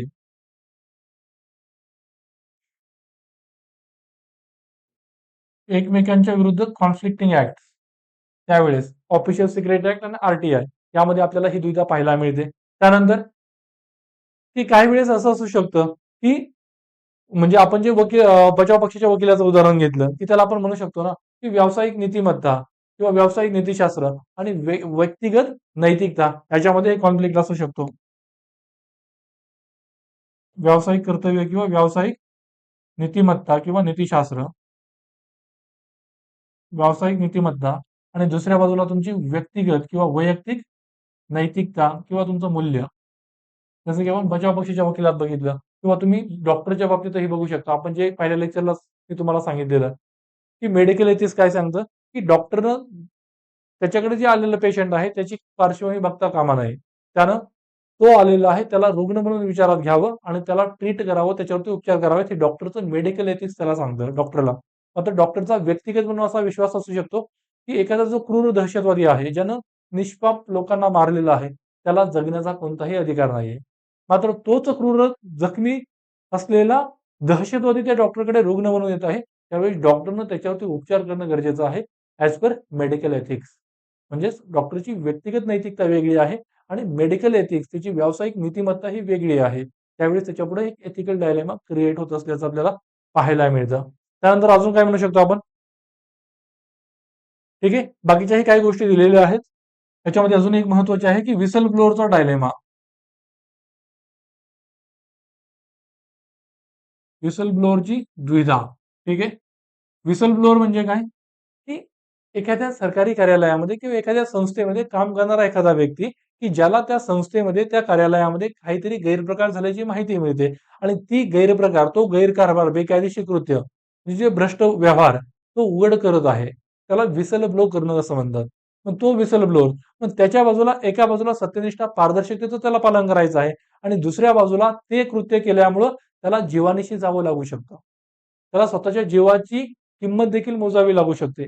आपण सत्येंद्र दुबे यांचं उदाहरण पाहिलेलं, की गोल्डन क्वाड्रिलॅटरल हायवे जो आहे, सुवर्ण चतुर्भुज महामार्ग, हा सत्येंद्र दुबे अभियंता होता, गव्हर्नमेंट इंजिनियर. मग यानं त्या महामार्गामधील भ्रष्टाचाराची भ्रष्टाचार उघडकीस आणला. मात्र त्यासाठी त्यांना व्यक्तिगत जीव म्हणजे त्यांच्या जीवाला त्यांना म्हणजे काय म्हणतात, की त्यांची हत्या झाली. म्हणजे त्यांना जीवानिशी त्याची किंमत मोजावी लागली. त्यांच्या प्रामाणिकपणा आणि सत्यनिष्ठतेसाठी. मग एका बाजूला हा व्हिसल ब्लोअरच्या पुढे डायलेमा आहे, की सत्यनिष्ठतेचं पालन करू, की माझ्या जीविताचं संरक्षण करू? ते आपण म्हणू शकतो. त्यानंतर काही वेळेस आपल्याला व्यक्तिगत मूल्य आणि संघटनेचं हित यांच्यामध्ये देखील द्विधा असल्याचं पाहायला मिळतं, की माझं व्यक्तिगत हित काहीतरी वेगळं आहे, व्यक्तिगत मूल्य वेगळं आहे, संघटनेचं हित वेगळं आहे. मग संघटनेचं हित कशामध्ये आहे? एखादी प्रायव्हेट कंपनी आहे, तिचं हित कशात आहे, की प्रॉफिट मॅक्झिमाइज करणं, नफा वाढवीत राहणं आणि त्यासाठी जर ती प्रदूषण करणाऱ्या यंत्रांचा वापर करत असेल आणि माझं व्यक्तिगत मूल्य हे पर्यावरण संवर्धनाचं असेल, शाश्वत विकासाचं असेल, तर या दोन्हींमध्ये कॉन्फ्लिक्ट आहे. मला तर वाटतं की पर्यावरणाचं संवर्धन व्हावं, शाश्वत विकास साधला जावा. पण दुसऱ्या बाजूला माझ्या संघटनेचं हित नफा वाढवण्यावर आहे. मग मी कोणत्या गोष्टीला प्राधान्य देऊ? ठीक आहे. म्हणजे ॲब्सोल्युटली तुम्ही म्हणजे याच्यामध्ये काही डाऊट नाही. तुम्ही हे जे काही कायदे आहेत पर्यावरण, श्वासोक्तीसंबंधीचे त्यांचं पालन केलंच पाहिजे. जुनाट तंत्रज्ञान असेल कालबाह्य ते मागं सोडलं पाहिजे. ठीक आहे. या गोष्टी आहेत. मग अशा वेळेस आपल्याला नैतिक द्विधा पुढे येत असल्याचं पाहायला मिळतं. मग याच्यामध्ये परिस्थिती कोणकोणती असू शकते, की कोणत्या परिस्थितीमध्ये म्हणजे ही झाली काय ही कारणं म्हणू शकतो आपण याला. मग याच कारणांना किंवा आपण नैतिक दुविधा उद्भवण्याची परिस्थिती असं देखील म्हणू शकतो. ठीक आहे. म्हणजे परिस्थिती कारणं असं काही विचारलं तरी तुम्ही हे पॉइंट त्यामध्ये मेन्शन करू शकता. क्लिअर? त्यानंतर मग ही नैतिक दुविधा सोडवायची कशी? ती सोडवताना तुम्ही काळजी काय घेतली पाहिजे? कारण की तुमच्या ज्या केस स्टडीज असणार आहेत ना, त्याच्यामध्ये नैतिक दुविधा, एथिकल डिलेमास दिले जाणार तुम्हाला. तुम्ही ती नैतिक दुविधा सोडवताय कशी? ते चेक केलं जाणार तुमच्या केस स्टडीमधून. काय म्हणतात नैतिक दुविधा सोडवण्याची प्रक्रिया. काय म्हटलं आहे आपण? तसंच म्हटलेलं आहे नैतिक दुविधा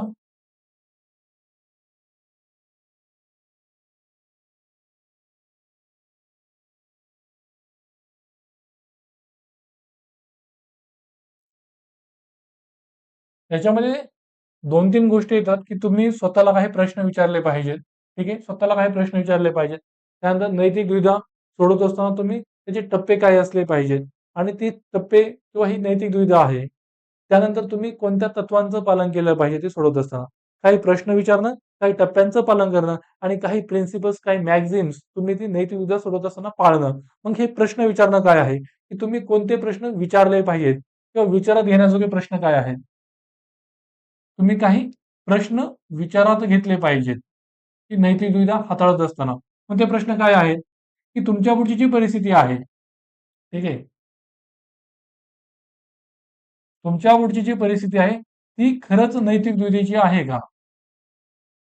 हा तुम्ही प्रश्न विचारला पाहिजे. तुम्हाला जे वाटतंय, ती खरोखरच नैतिक दुविधा आहे का?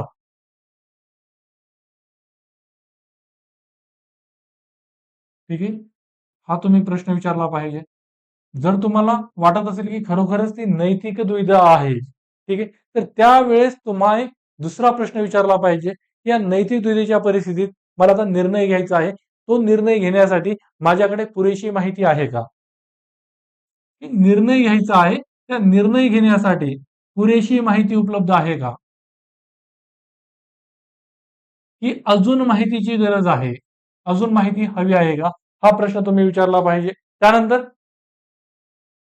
की तुम्ही आता निर्णय घेणार आहात. तुम्हाला वाटलं की तुमच्याकडे पुरेशी माहिती आहे. मग तुम्ही घेणार असलेला निर्णय, तुम्ही करणार असणारी कृती ही नैतिक आणि कायदेशीर आहे का? तुम्ही घेणार असलेला निर्णय किंवा करणारी कृती ही नैतिक आणि कायदेशीर या दोन्ही बाजूने ती योग्य असावी. नैतिकही हवी आणि कायदेशीरही हवी. ही नैतिक आणि कायदेशीर आहे का? हा प्रश्न तुम्ही स्वतःला विचाराल. त्यानंतर कोणता प्रश्न तुम्ही स्वतःला विचारणार? की तुम्ही जो काही निर्णय घेणार आहात, तुम्ही जी कृती करणार आहात, ती केल्यानंतर तुम्हाला मानसिकदृष्ट्या कसं फील होणार आहे? ठीक आहे. तुम्हाला काय वाटणार आहे मानसिकदृष्ट्या तो निर्णय किंवा कृती केल्यानंतर?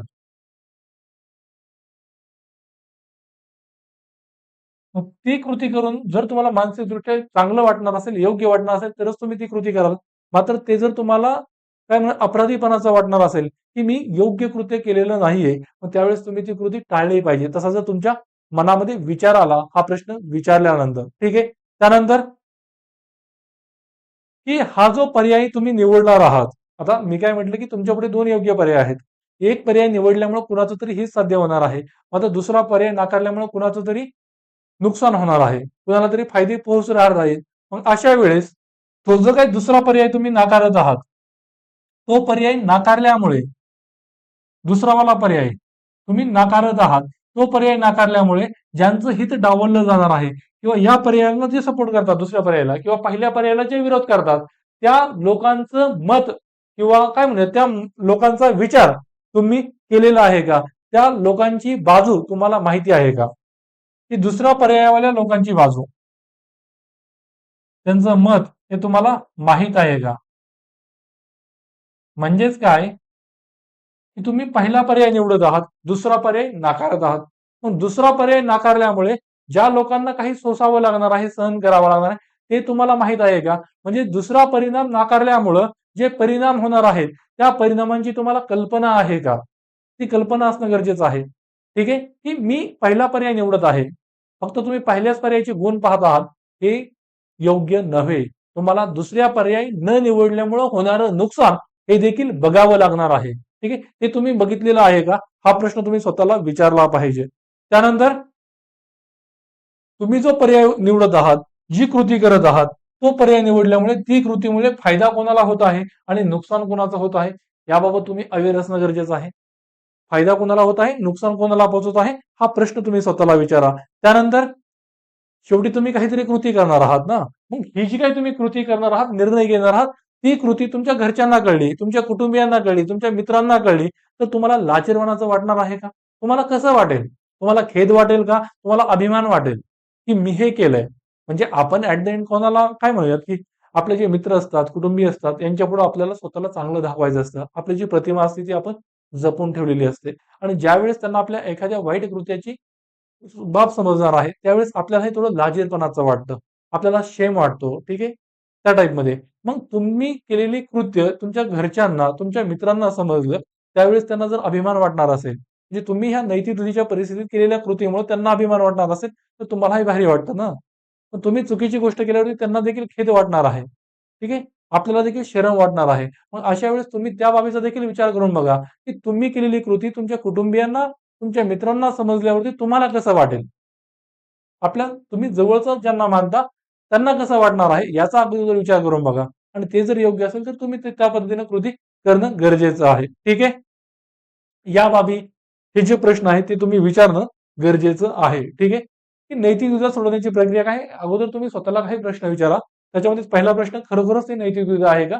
तुम्हाला निर्णय घेण्यासाठी पुरेशी माहिती आहे का? की अजून माहितीची गरज आहे? त्यानंतर पुढे काय बघितलं आपण, की निर्णय आणि जी कृती तुम्ही निवडणार आहात ती कायदेशीर आहे का? ती नैतिक आहे का? कायदेशीर म्हणजे तुम्ही ज्या देशामध्ये तो निर्णय घेत आहात त्या देशाच्या, त्या राज्याच्या कायद्यानुसार तशी कृती करणं योग्य आहे का? वैधानिक आहे का? आणि दुसरी बाजू नैतिक, म्हणजे जे काही नैतिक तत्व असतील त्यानुसार ती बाब काय म्हणूयात की योग्य आहे का? त्यानंतर मानसिकदृष्ट्या तुम्हाला कसं वाटणार आहे तो निर्णय घेतल्यामुळं, आणि दुसऱ्या बाजूला दुसरा पर्याय तुम्ही नाकारत आहात.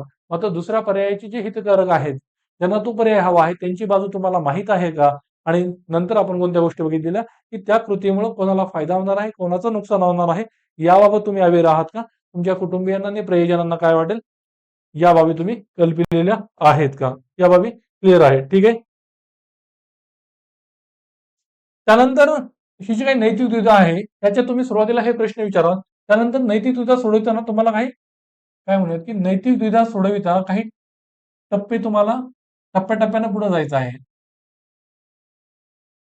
आपण काय म्हटलेलं आहे, की नैतिक दुविधा सोडविण्याचे किंवा निराकरणाचे टप्पे.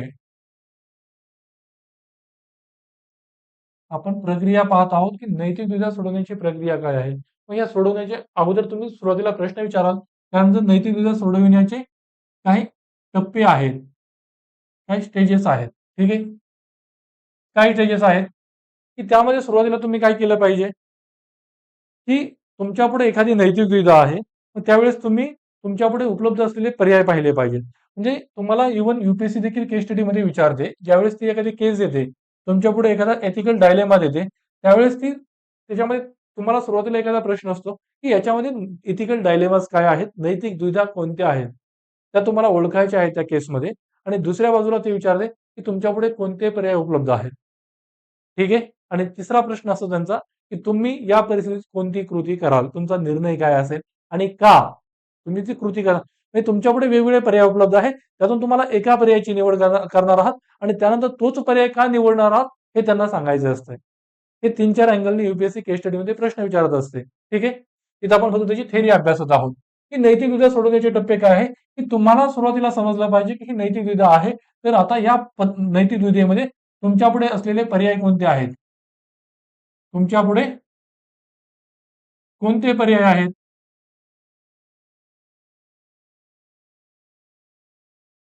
ठीक आहे. म्हणजेच ते आपण पीडीएफचं जर उदाहरण बघितलं, तर तुमच्यापुढे असलेले पर्याय काय आहेत?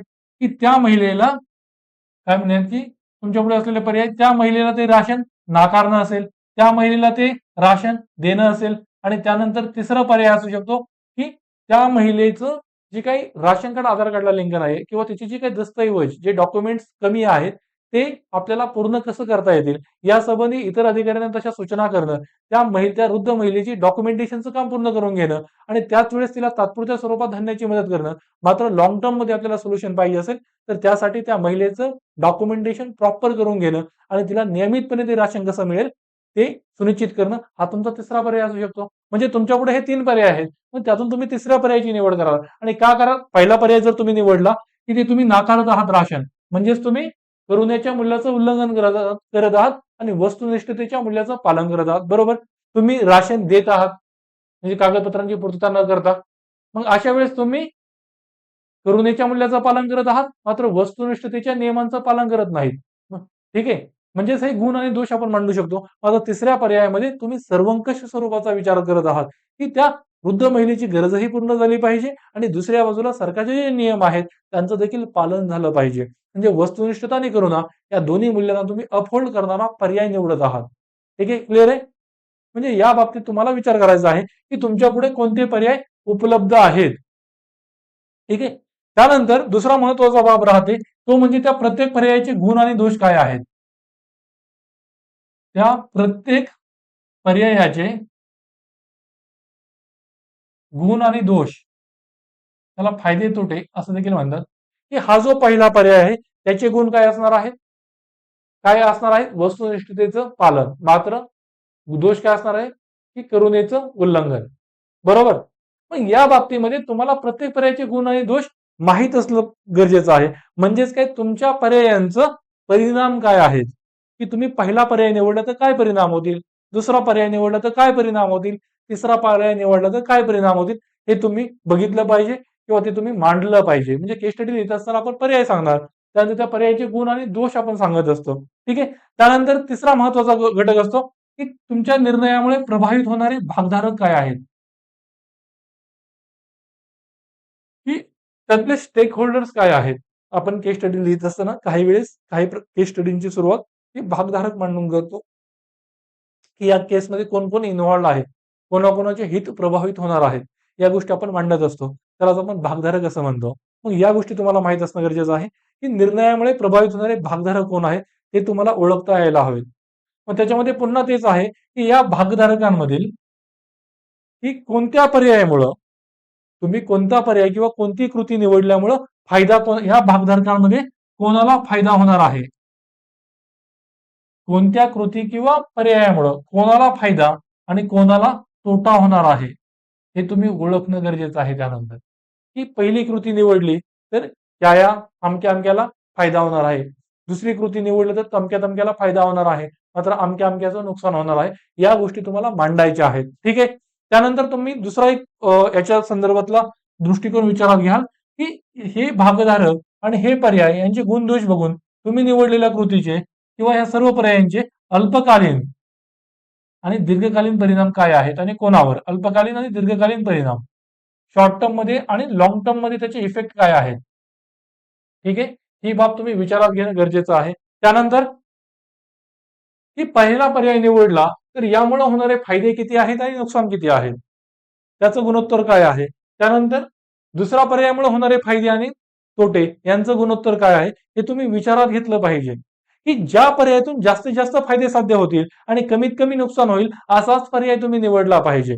मग ती गोष्ट तुम्ही ध्यानात घेणं गरजेचं आहे आणि त्यानंतर याच्यामधून जो सर्वोत्तम संयोग तुम्हाला साध्य करून देऊ शकेल बेस्ट पॉसिबल कॉम्बिनेशन की नुकसान कमीत कमी आणि फायदे जास्तीत जास्त तसा पर्याय तुम्ही निवडणं की सर्वोत्तम संयोग तुम्ही त्यातून शोधणं गरजेचं आहे. ठीक आहे. त्यानंतर तुम्ही अजून काय कराल की जो पर्याय किंवा कृती तुम्ही निवडलेली आहे जी तुमची कृती असणार आहे कृती योजना त्या पर्यायाचं सत्यनिष्ठा असेल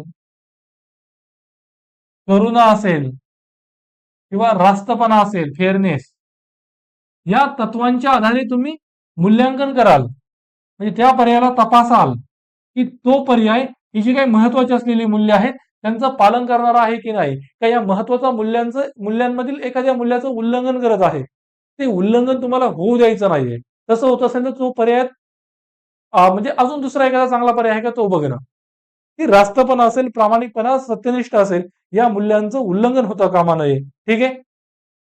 म्हणजेच काय तुम्हाला काय चेक करायचं आहे की कोणत्या नैतिक तत्वांचं उल्लंघन होत आहे हे तुम्हाला बघायचं आहे.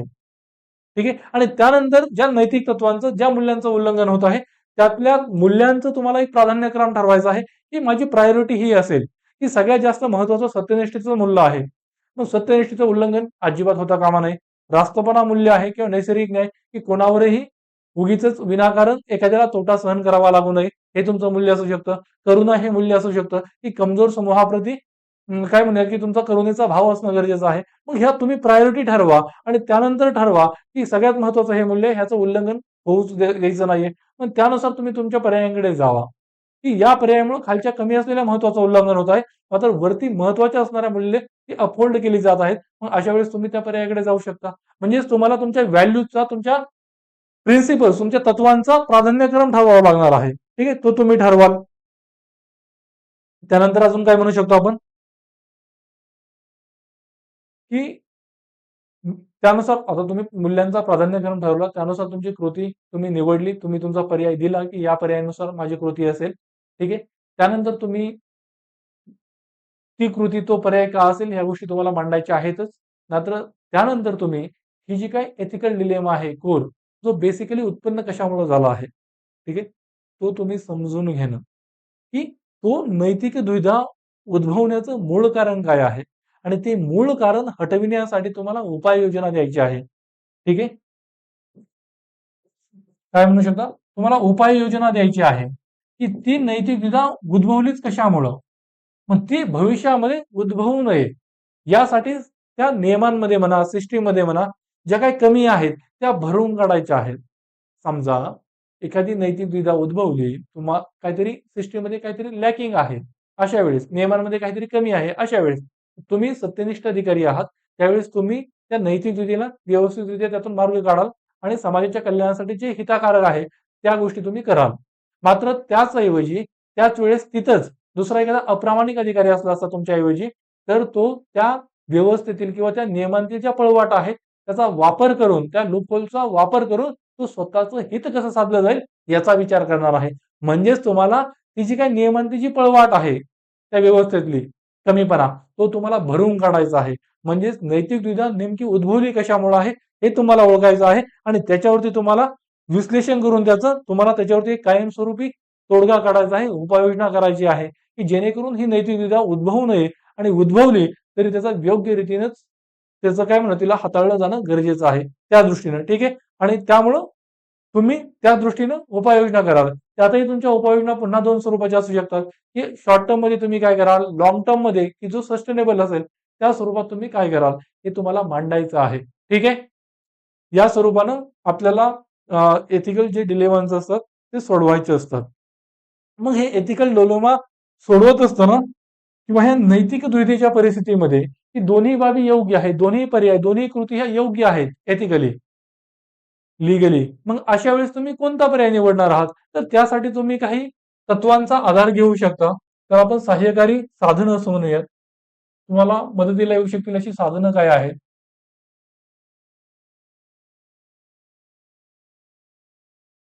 हे नैतिक दुविधा सोडविण्यासाठीची. ठीक आहे. त्याच्यामध्ये मी तुम्हाला अगोदरही गांधीजींचा टॅलिस्मॅन सांगितलेला. गांधीजींनी एक तत्व सांगितलेलं, गांधीजींनी सांगितलेला ताईत किंवा टॅलिस्मॅन, की ज्या ज्या वेळेस तुम्ही नैतिक द्विधेच्या किंवा संदिग्धतेच्या स्थितीत असाल, की मी कोणता पर्याय निवडू, कोणती कृती करू, अशा वेळेस तुम्ही तुम्हाला माहित असलेल्या समाजातील शेवटच्या व्यक्तीचा विचार करा आणि तुम्ही असा निर्णय घ्या की त्या शेवटच्या व्यक्तीच्या जीवनामध्ये काहीतरी प्रकाश येऊ शकेल, त्या व्यक्तीचा लाभ होऊ शकेल, त्या व्यक्तीचं कल्याण होऊ शकेल, असा निर्णय तुम्ही घ्या.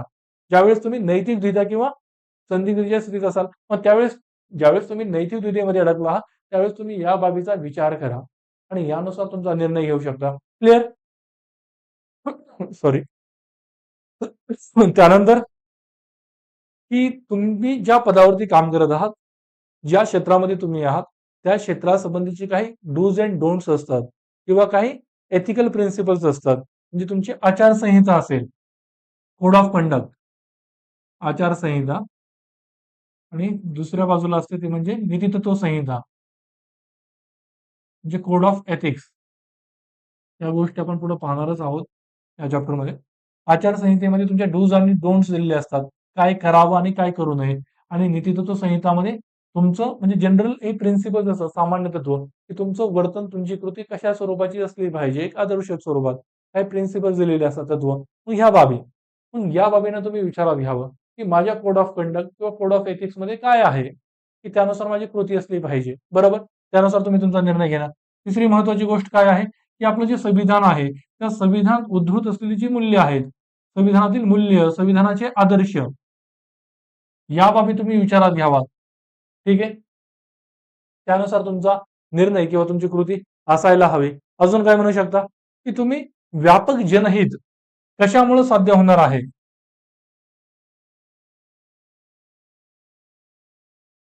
ज्या कृती आणि पर्यायामुळं जास्तीत जास्त जनतेचं किंवा मोठ्या प्रमाणावर लार्जर पब्लिक इंटरेस्ट हे सर्व होणार आहे, तसा निर्णय तुम्ही घेणं गरजेचं आहे. क्लिअर. त्यानंतर त्याला आपण परिणामवादी नीतीशास्त्र म्हणू शकतो की व्यापक जनहित अधिकतम लोकांचं अधिकतम सुख. त्या टाइपमध्ये ज्याला जे एस मिल, जेरेमी बेंथम यांनी म्हटलेलं आहे की युटिलिटेरियनिझमचं प्रिन्सिपल काइंड ऑफ. ठीक आहे. त्यानंतर ही कर्तव्य तत्व आपण बघू शकतो दुसऱ्या बाजूला. कर्तव्य तत्व म्हणजे काय की आपल्या भगवद्गीतेमध्ये जे निष्काम कर्मयोगचं तत्व आहे. निष्काम कर्मयोग म्हणजे काय की एखादी बाब हे तुमचं कर्तव्य आहे म्हणून ती करणं. त्या कृतीचे किंवा त्या बाबीचे परिणाम काय असतील याच्याशी तुम्हाला अटॅच व्हायची गरज नाहीये. ते परिणाम काही असोत, पण एखादी गोष्ट योग्य आहे ती तुमचं कर्तव्य आहे तर तुम्ही ती करायला हवी. हे डिओन्टॉलॉजी मध्ये आपण पाहिलेलं. डिओन्टॉलॉजी. मग त्यानुसार तुम्ही बघावं की माझी ही जबाबदारी आहे, माझं हे कर्तव्य आहे म्हणून मी ते केलं पाहिजे आणि त्यानुसार तुम्ही तुमच्या कर्तव्याचं पालन करणं. नैतिक दुधीच्या स्थितीमध्ये तुमच्या कर्तव्य काय आहे त्यानुसार तुम्ही कृती करणं आणि त्या पर्यायाची निवड करणं आणि त्यासाठी बेस म्हणून तुम्ही कर्तव्य तत्व मांडू शकता, युक्तिवाद करू शकता. ठीक आहे. क्लिअर. त्यानंतर अजून बाकीच्या गोष्टी तुम्ही विचारात घेऊ शकता, जसं की अंत्योदय असेल. अंत्योदय म्हणजे समाजातील शेवटच्या समूहाचा देखील विकास होणं, उदय होणं गरजेचं आहे. त्यानंतर सर्वोदय असेल. सर्वोदय म्हणजे समाजाच्या सर्व समूहांचाच उदय होणं, विकास होणं गरजेचं आहे. गांधीजींनी, विनोबा भावेंनी सांगितलेले तत्व. ठीक आहे. त्यानंतर लोकहित असेल, लोकांचं कल्याण, लोककल्याण, या बाबी तुम्ही मांडू शकता. क्लिअर. या बाबींचा आधार घेत तुम्ही तुमच्या कृतीचं, पर्यायाचं समर्थन करू शकता किंवा या तत्वांना विचारात घेऊन तुम्ही तुमची कृती नैतिक दुधीच्या स्थितीमध्ये निवडू शकता. क्लिअर. मग आपल्याला या सगळ्या बाबींचं हे जे काही आपण काय म्हणूयात की नैतिक दुविधा सोडवायची कशी हे जे पाहत होतो ते जर सारांश रूपानं सांगायचं झालं की सारांश स्वरूपात थोडं कन्क्लूड करायचं झालं तर आपण कसं करू शकतो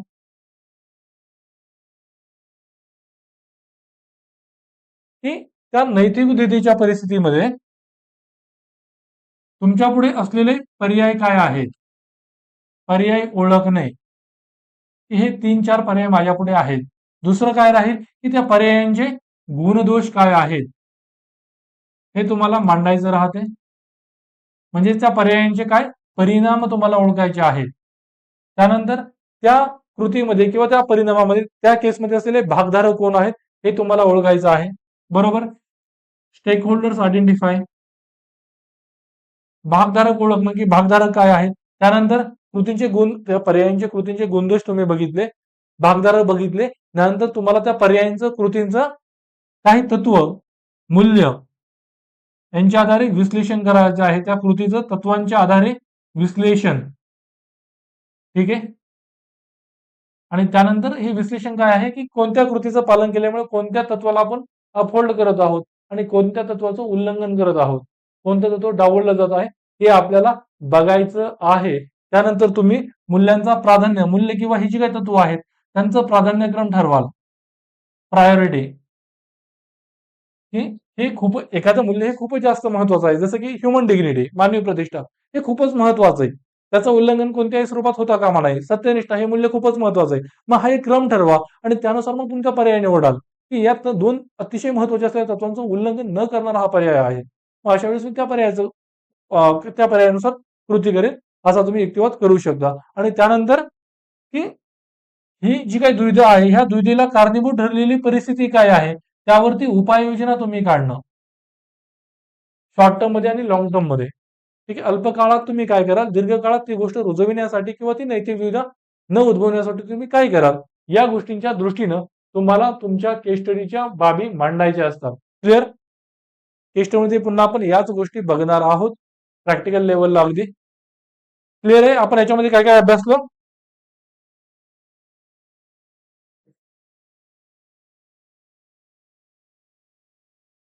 की नैतिक द्विधा म्हणजे काय, बरोबर? की निर्णय देताना दोन योग्य मूल्यांमधून तुम्हाला एकाची निवड करावी लागणं. त्यानंतर आपण काही उदाहरणं अभ्यासली, नैतिक द्विधा उद्भवण्याची कारणं काय आहेत त्या गोष्टी बघितल्या आणि ती सोडवण्याची प्रक्रिया. त्याच्यामध्ये सुरुवातीला आपण काही प्रश्न स्वतःला विचारले पाहिजेत, त्या गोष्टी बघितल्या. त्यानंतर हे टप्पे जे आहेत नैतिक द्विधा सोडवण्याचे ते आपण पाहिलं आणि साधनं ज्या तत्वाने बाबींचा तुम्ही विचार करायला हवा नैतिक द्विधेतून मार्ग काढण्यासाठी या गोष्टी आपण अभ्यासल्या आहेत. क्लिअर? पण नैतिक द्विधा हा टॉपिक आपला इथं संपतो. आता आपण हितसंबंध संघर्ष हा टॉपिक बघूयात. क्लिअर? याच्यामध्ये तुम्हाला काही डाऊट असतील तर तुम्ही मला विचाराल. हे 5 मार्कांना, 2 मार्कांना, 10 मार्कांना याच्यावरती प्रश्न येऊ शकतो, की नैतिक द्विधा म्हणजे काय? ती कशा पद्धतीने सोडवायला हवी? किंवा काय म्हणतात, की पब्लिक ॲडमिनिस्ट्रेशनमध्ये किंवा सनदी सेवकाला नैतिक द्विधेला कोणत्या-कोणत्या परिस्थितीत सामोरं जावं लागू शकतं, त्या टाइपमध्ये. ठीक आहे? त्यानंतर पुढला टॉपिक आहे हितसंबंध संघर्ष. त्याला आपण इंग्लिशमध्ये काय म्हणतो? Conflict of interest.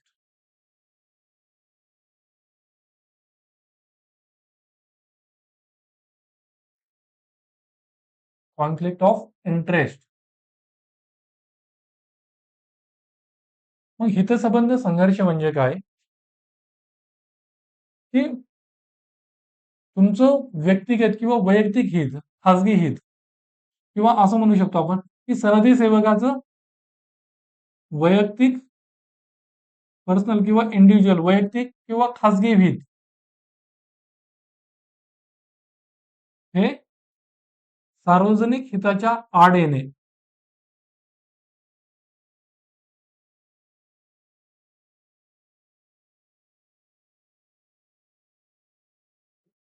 याला आपण कॉन्फ्लिक्ट ऑफ इंटरेस्ट किंवा हितसंबंध संघर्ष म्हणतो. की दोन हितांमध्ये संघर्ष आहे. एका बाजूला तुमचं व्यक्तिगत किंवा खाजगी हित आहे आणि दुसऱ्या बाजूला तुमच्या पदाचं असलेलं सार्वजनिक हित आहे. ठीक आहे? या दोन हितांमध्ये संघर्ष आहे. अशा वेळेस हितसंबंध संघर्षाची परिस्थिती उद्भवत असते. म्हणजेच काय, की सनदी सेवकाचं किंवा एखादा सार्वजनिक अधिकारी असेल, पब्लिक अथॉरिटी म्हणजे पब्लिक ऑफिसर, मग याचं सार्वजनिक कर्तव्य काय आहे? ते सार्वजनिक कर्तव्य त्याच्या खाजगी हिताच्या, खाजगी काय म्हणा व्यक्तिगत हिताच्या आड येणं, त्यांच्यामध्ये संघर्ष असणं, की एका बाजूला सार्वजनिक कर्तव्य आहे आणि दुसऱ्या बाजूला खाजगी हितसंबंध आहेत, यांच्यामध्ये कॉन्फ्लिक्ट आहे. ठीक आहे? त्याला आपण काय म्हणूयात, की हितसंबंध संघर्ष. मग काही वेळेस ती तशी संभाव्य परिस्थिती असते. ठीक आहे. संभाव्य परिस्थिती कोणत्या-कोणत्या परिस्थितीत उद्भवू शकते? असा प्रश्न देखील यूपीएससीने ऑलरेडी विचारलेला आहे, की कॉन्फ्लिक्ट ऑफ इंटरेस्टचे पोटेन्शियल एरियाज काय आहे? ठीक आहे. त्या बाबी आपण बघणार आहोत. याच्यामध्ये ही गोष्ट महत्त्वाची आणि लक्षात ठेवा तुम्ही, की व्यक्तिगत आणि खाजगी हित हे सार्वजनिक हिताच्या आड येणं किंवा आपण अजून काय म्हटलेलं आहे, की जेव्हा सनदी सेवकाचं सार्वजनिक कर्तव्य आणि त्याचे खाजगी हितसंबंध यांच्यामध्येच काहीतरी प्रत्यक्ष स्वरूपाचे किंवा संभाव्य स्वरूपाचे हितसंबंध संघर्षाची परिस्थिती असणं. ठीक आहे. त्यांच्यामध्ये संघर्ष असणं, संघर्ष निर्माण होणं, याला आपण हितसंबंध संघर्ष म्हणतो. म्हणजेच काय, की तुमचं व्यक्तिगत किंवा खाजगी हित जे आहे, हे जे व्यक्तिगत किंवा खाजगी हित आहे, हे तुमचं सार्वजनिक कर्तव्य जे आहे तुमच्या, त्याच्यावरती अयोग्यरित्या प्रभाव टाकू शकतं. तुमचं खाजगी हित हे तुमच्या सार्वजनिक कर्तव्यावरती अयोग्यरित्या प्रभाव टाकू शकतं. त्याला आपण हितसंबंध संघर्षाची स्थिती असं म्हणतो. हे कधी होतं? मला सांगा, तुम्ही एक डिस्ट्रिक्ट लेव्हलचे सरकारी अधिकारी आहात. मोठे सरकारी म्हणजे तुम्ही एक डिस्ट्रिक्ट मॅजिस्ट्रेट किंवा जिल्हाधिकारी तुम्ही आहात आणि तुम्ही एका पदभरतीशी संबंधित एक महत्त्वाचा निर्णय किंवा एखाद्या मुलाखत मंडळामध्ये तुम्ही आहात, की डिस्ट्रिक्ट लेव्हलला एक चांगला ऑफिसर तुम्हाला हवा आहे. ठीक आहे. एक अधिकारी आणि त्याची थेट रिक्रुटमेंट करायची आहे, थेट भरती. त्यासाठी मुलाखत द्यायला आलेले आहात. तुम्ही मुलाखत मंडळाचे चेअरमन आहात आणि अशा वेळेस तुमच्या समोर तुमच्या मित्राचा मुलगा मुलाखत द्यायला आहे. ठीक आहे. तुम्ही सरकारमध्ये नियुक्त करण्यासाठी एका अधिकाऱ्याची नेमणूक करत आहात. त्यासाठी मुलाखत घेत आहात. मात्र तुमच्यापुढे जो काही मुलाखत द्यायला आलेला आहे, त्यातला एक मुलगा, एक कॅन्डिडेट हा तुमच्या मित्राचा मुलगा आहे. तुमच्या अगदी जवळच्या मित्राचा मुलगा आहे. अशा वेळेस तुमचं व्यक्तिगत हित काय आहे? तुमचं खाजगी हित. की तुमच्या मुलाचं, तुमचा जो काही मित्राचा मुलगा आहे त्याची नेमणूक व्हावी, हे तुमचं खाजगी व्यक्तिगत हित आहे. बरोबर, तुमच्या मित्राचा फायदा व्हावा. मात्र दुसऱ्या बाजूला तुमचं सार्वजनिक कर्तव्य काय आहे, तुमच्या पदाचं कर्तव्य, की जो काही सर्वोत्तम मेरिटवाला मुलगा असेल, म्हणजे गुणवत्तेच्या निकषाच्या आधारे जो कोणी सर्वोत्तम असेल त्याला भरती करून घेणं, की जेणेकरून तो उद्या प्रशासनात येऊन चांगलं काम करू शकेल. आता हे दोन कर्तव्य, की तुमची दोन कर्तव्य आहेत. एक तुमचं खाजगी कर्तव्य, एक तुमचं सार्वजनिक कर्तव्य. मग तुमच्या सार्वजनिक कर्तव्याच्या आड तुमचं खाजगी हित येणं, तुमचं खाजगी कर्तव्य येणं, याला आपण हितसंबंध संघर्ष म्हणतो. तुम्ही जर का आता योग्य गुणवत्तेची जरी नसली, ती तुमच्या मित्राचा मुलगा, त्या उमेदवाराला जर तुम्ही सिलेक्ट करून घेतलं, तर अशा वेळेस सार्वजनिक कर्तव्यावर विपरीत किंवा चुकीचा परिणाम होणार आहे. तुम्ही तुमच्या सार्वजनिक किंवा तुमच्या पदाच्या कर्तव्याला न्याय देत नाहीत आणि तुम्ही तुमच्या खाजगी हिताला प्राधान्य दिलेलं त्याला पाहायला मिळतं. मग ही जी परिस्थिती होती, ती हितसंबंधांच्या संघर्षाची परिस्थिती होती. ठीक आहे? म्हणजे हे असं करणं तुमचा जो ते भ्रष्टाचाराच्या कृत्यामध्ये मोडतं ऍक्च्युअली. पण ती जी परिस्थिती आहे, ती हितसंबंधांचा संघर्ष आहे. दुसऱ्या बाजूला आपण बघू शकतो, की काही वेळेस ज्युडिशियल रेक्युजलच्या काय म्हणा ज्युडिशियल रेक्युजलच्या गोष्टी पुढे येत असतात. ज्युडिशियल रेक्युजल म्हणजे काय? की एखाद्या न्यायाधीशाचं, उच्च न्यायालय, सर्वोच्च न्यायालयाच्या एखाद्या न्यायाधीशाचं एखाद्या खटल्यामध्ये जर काही स्वतःचं इंटरेस्ट असेल, स्वतःचं हित असेल, तर तो न्यायाधीश त्या खटल्यांपासून दूर होतो. त्या खटल्यावर निर्णय घेण्यासाठी जे पीठ नेमलेलं असतं, बेंच, त्या बेंचमधून तो स्वतःला रेक्यूज करतो. रेक्युजलची विनंती करतो. स्वतःला रेक्यूज करून घेतो, की माझे ह्या खटल्यामध्ये, या विवादामध्ये स्वतःचे हितसंबंध आहेत आणि मी स्वतःच्याच खटल्यामध्ये न्यायाधीश होऊ शकत नाहीये. जर त्याच्यामध्ये माझं काही इंटरेस्ट इन्व्हॉल्ड असतील तर. समजा एक उदाहरण घ्या, तुम्ही उच्च न्यायालयाचे न्यायमूर्ती आहात किंवा सर्वोच्च न्यायालयाचे एक न्यायाधीश आहात आणि एखाद्या कंपनीमध्ये तुमचे शेअर्स आहेत चांगले, बऱ्यापैकी, आणि त्याच कंपनीचा एखादा विवाद तुमच्या समोर आला. मग अशा वेळेस तुम्ही त्या कंपनीला जर फेवरमध्ये डिसिजन दिला, कंपनीला योग्य असलेला निर्णय घेतला, कंपनीच्या हिताचा निर्णय घेतला, तर त्या कंपनीचं मार्केटमधलं व्हॅल्युएशन वाढणार आहे, तुमच्या शेअरच्या प्राइसेस वाढणार आहेत. अशा वेळेस तुम्हाला डायरेक्टली लाभ होणार आहे. तुमची ऑलरेडी त्याच्यामध्ये इन्व्हेस्टमेंट आहे. पण तुम्ही अशा केसेसमध्ये राहता कामा नये. तुम्ही त्या केसमधून स्वतःला काढून घेतलं पाहिजे. हे गरजेचं असतं. त्या संबंधीच्या बाबी अधूनमधून न्यूजमध्ये येत असतात, की ज्युडिशियल रेक्युजलच्या केसेस वगैरे. ठीक आहे? मग या बाबी असतात. त्याच पद्धतीने आपण अजून एखादं उदाहरण घेऊ शकतो, की तुम्हाला अजून क्लिअर होईल, की तुम्ही एक वरिष्ठ अधिकारी आहात आणि तुमच्या हातामध्ये आहे, की म्हणजे सरकारने एका प्रोजेक्टसाठी एक कंत्राट काढलेलं आहे. पण तो कंत्राट, ते कॉन्ट्रॅक्ट द्यायचं कोणाला हे तुमच्या हातामध्ये आहे. ठीक आहे?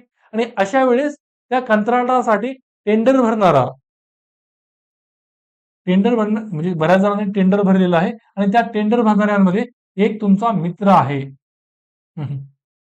ठीक आहे? एक तुमचा मित्र आहे, अगदी जवळचा. अशा वेळेस तुम्हाला तुमच्याकडे एक अधिकारी म्हणून तो हक्क आहे, की टेंडर द्यायचं कोणाला, कोणाचं टेंडर स्वीकारायचं, कोणाला ते प्रकल्पाचं काम द्यायचं.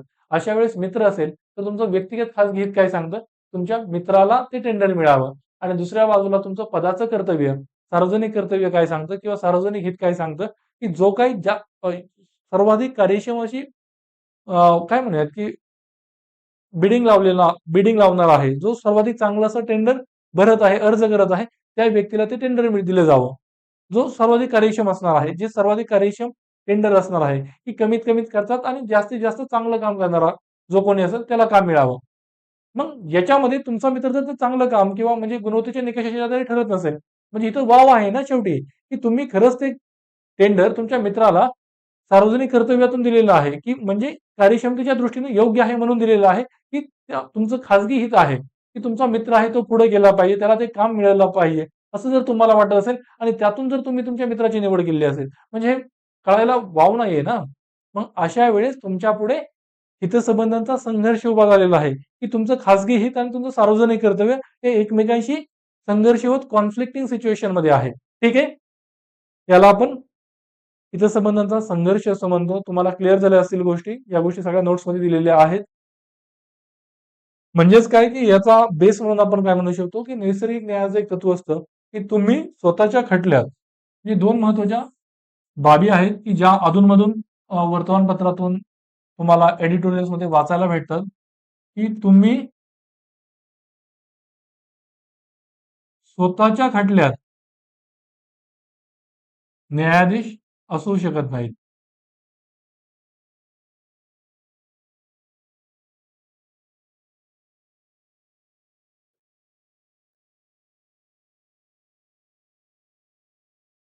म्हणजे तुमचा स्वतःचाच खटला आहे आणि त्यात जर तुम्ही न्यायाधीश असाल, तर तुम्ही स्वतःला योग्य असाच निर्णय द्याल. ठीक आहे. म्हणजे स्वतःच्या खटल्यात व्यक्ती न्यायाधीश होऊ होऊन भागत नसतं किंवा चालत नसतं. ठीक आहे. म्हणजे आपण काय स्वतःच्या खटल्यात जर आपण न्यायाधीश असू, तर आपण काय म्हणतो, की आपला तो पिंटे आणि दुसऱ्याचं ते कार्ट. ही बाब चालत असल्याची आपल्याला पाहायला मिळते.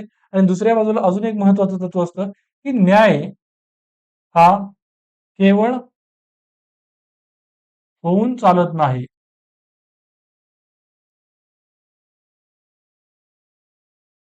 नाही, तर तो होताना दिसावाही लागतो.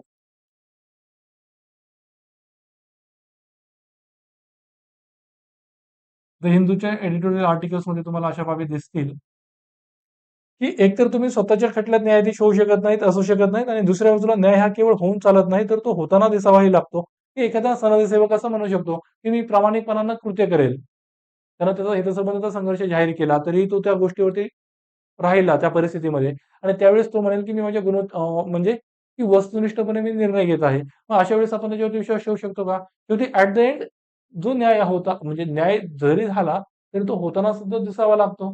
बरोबर? याच्या बाबतीत एक उदाहरण म्हणजे मागे 3-4 वर्षांपूर्वी न्यूजमध्ये कंटिन्यू राहायचं, की न्यायमूर्ती रंजन गोगोई, न्यायमूर्ती रंजन गोगोई तुम्ही हे नाव ऐकलं असेल. ठीक आहे. आपले सरन्यायाधीश राहिले आहेत माजी. ठीक आहे. मग यांच्यावरती एक आरोप झालेला लैंगिक छळाचा. यांच्यावरती म्हणजे यांच्या घरामध्ये काम करणाऱ्या एका महिलेनं न्यायमूर्ती रंजन गोगोई यांच्यावरती लैंगिक छळाचा आरोप केलेला. आणि अशा वेळेस ती लैंगिक छळाचा आरोप असलेली जी तक्रार होती, तो जो खटला होता, तो खटला स्वतः न्यायमूर्ती रंजन गोगोई यांनी स्वतःकडे घेतलेला. मग त्यावेळेस अशा बाबी वर्तमानपत्रामधून येत होत्या, की स्वतःच्याच खटल्यामध्ये व्यक्ती न्यायाधीश कसा असू शकतो? आणि तो व्यक्ती निष्पक्षतेने काम करेल याची काय गॅरंटी आहे? म्हणजे तुम्ही म्हणजे त्या खटल्यामध्ये जरी न्याय झाला, तरी तो न्याय होताना दिसणार आहे का? न्याय हा केवळ होऊन भागणार नाही, तो होताना दिसावाही लागतो ना. मग ते दिसावा लागण्यासाठी न्याय हा निष्पक्षतेने झालेला पाहिजे. पण व्यक्ती जर स्वतःच्या खटल्यामध्ये न्यायाधीश असेल, तर ती कसा निष्पक्षतेने न्याय करू शकेल? बरोबर आहे ना? मग या गोष्टी झाल्या नाही पाहिजे. तुम्ही जर त्याच्यामध्ये खरे एक काय म्हणूयात, की एक पक्षकार आहात त्या खटल्यामध्ये, तर त्यावेळेस तुम्ही त्या खटल्यातून तुम्ही स्वतःला दूर केलं पाहिजे. ठीक आहे? आणि बाकीचे न्यायाधीश तुमच्या संबंधित सगळ्या गोष्टींचा तपास करून निर्णय घेतील, निर्णय देतील, जे काही नाही असेल ते. ठीक आहे? या बाबी महत्त्वाच्या आहेत. त्यानंतर याची काही अजून उदाहरणं बघूयात बाकीची. हितसंबंधाचा संघर्ष कुठे पाहायला मिळतो आपल्याला? किंवा तशी काही उदाहरणं आपल्या म्हणजे पहिली काही झालेली आहेत का? होत आहेत का? तर ज्या आय-सी-सी-आय बँकेच्या चेअरमन आहेत, की चंदा कोचर.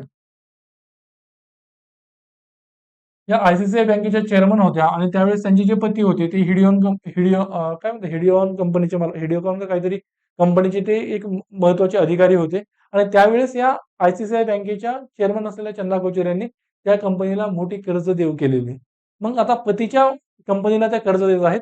अशा वेळेस त्यांनी खरंच त्या कंपनीची काय म्हणूयात, की कंपनी खरंच त्या कर्जाला एक आहे का? या गोष्टी निष्पक्षतेनं वस्तुनिष्ठ चेक केल्या असतील का? मग या केसमध्ये आपल्याला हितसंबंध संघर्ष पाहायला मिळतो. एका बाजूला यांच्यापुढे कोणतं हित त्यांना पाहायचं आहे, त्यांचं पदाचं कर्तव्य, की आय-सी-सी-आय बँकेला पुढे घेऊन जाणं. बरोबर? मात्र दुसऱ्या बाजूला त्यांचं खाजगी हित काय आहे, की पतीला कर्ज मिळावं, पतीची कंपनी ही पुढे जावी. मग याच्यामध्ये हितसंबंध संघर्ष आहे. मग अशा वेळेस आपल्याला या काही प्रमाणात व्यक्ती या स्वतःच्या खाजगी हिताला फेवर करत असल्याचं पाहायला मिळतं आणि आपल्या कदाचं कर्तव्य जे आहे ते कुठे ना कुठे विसरत असल्याचं आपल्याला दिसतं. क्लिअर? त्यानंतर अजून आपण हे आय-सी-सी-आय म्हणजे बी-सी-सी-आयचे जे चेअरमन होते, आय थिंक त्यांचं नाव काय होतं? एन श्रीनिवासन.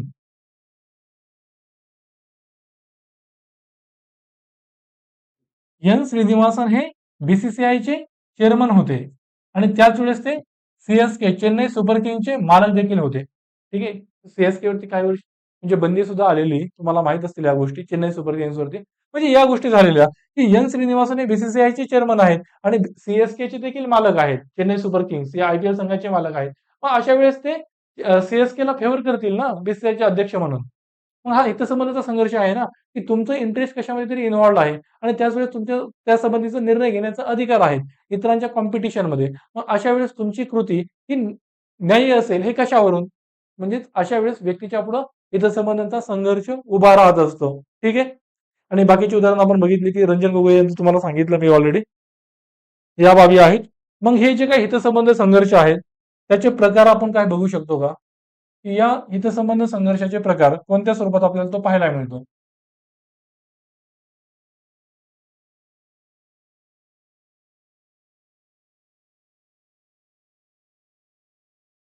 म्हणजे कोणत्या कोणत्या हितसंबंधांमध्ये संघर्ष असतो? तर एका बाजूला आपल्याला पाहायला मिळतं की एक आहे तुमचं सार्वजनिक हित किंवा सार्वजनिक कर्तव्य आणि दुसऱ्या बाजूला आहे तुमचं व्यक्तिगत किंवा वैयक्तिक हित. व्यक्तिगत किंवा स्वहित. ठीक आहे. व्यक्तिगत हित, स्वहित. मग हे आपल्याला काही वेळेस पाहायला मिळतं की सार्वजनिक हिताच्या आड तुमचं व्यक्तिगत हित आहे ना, जे आपण कंत्राट वाटपाचं उदाहरण बघितलं किंवा जे पदभरतीशी संबंधित उदाहरण बघितलं. तुम्ही मुलाखतकार आहात, मात्र तुमच्या मित्राचा मुलगा तुमच्या समोर मुलाखतीसाठी आलेला आहे किंवा तुम्ही कंत्राट वाटप करत आहात, मात्र तुमच्या मित्रानंच टेंडर भरलेलं आहे, तुमच्या नातेवाईकानं टेंडर भरलेलं आहे. तुमचं स्वहित आहे आणि अशा वेळेस सार्वजनिक हिताचे ते विरुद्ध येत असल्याचं आपल्याला पाहायला मिळते. त्यानंतर सार्वजनिक हिताच्या विरुद्ध खाजगी हित. म्हणजे हेच म्हणू शकतो आपण खाजगी सोयी त्याच बाबी आहेत. ठीक आहे. मग याच्यामध्ये आपण पुन्हा ते चंदा कोचर यांचं उदाहरण मेन्शन करू शकतो की सार्वजनिक हित म्हणजे आयसीआयसीआय बँकेच्या चेअरमन म्हणून त्यांनी त्यांच्या पतीलाच कर्ज देऊ करणं हे सार्वजनिक हित विरुद्ध काय म्हणतात की खाजगी हित आपल्याला पाहायला मिळतं. आणि दुसऱ्या बाजूला काही वेळेस आपल्याला सार्वजनिक हिताच्या विरुद्ध कॉर्पोरेटचं हित पाहायला मिळतं. की सार्वजनिक हित काय आहे की शाश्वत विकास साधला जावा, पर्यावरणाचं संवर्धन व्हावं, पर्यावरणाचं नुकसान होऊ नये. मात्र दुसऱ्या बाजूला कॉर्पोरेटचं हित काय आहे की स्वतःचा नफा वाढवित नेणं. मग अशा वेळेस खर्च कमी करणं गरजेचं असतं. पण तो खर्च कमी करण्यासाठी जे प्रदूषणकारी जुनाट कालबाह्य साधनं आहेत, यंत्र आहेत, त्यांचा वापर करण्यावरती करण्याला प्राधान्य देणं असेल, या गोष्टी कॉर्पोरेट करत असतात. मग खाजगी हित विरुद्ध कॉर्पोरेट हित असंही आपल्याला पाहायला मिळतं. ठीक आहे. मग आता याच्यामध्ये आपण अजून काही गोष्टी बघूयात की ही संघर्षाची जी हितसंबंध संघर्ष जो उद्भवतो त्याची कारणं काय असतात किंवा तो कोणकोणत्या परिस्थितीमध्ये उद्भवत असल्याचं आपल्याला पाहायला मिळतं. ठीक आहे. हा कॉन्फ्लिक्ट ऑफ इंटरेस्ट उद्भवण्याची कारणे.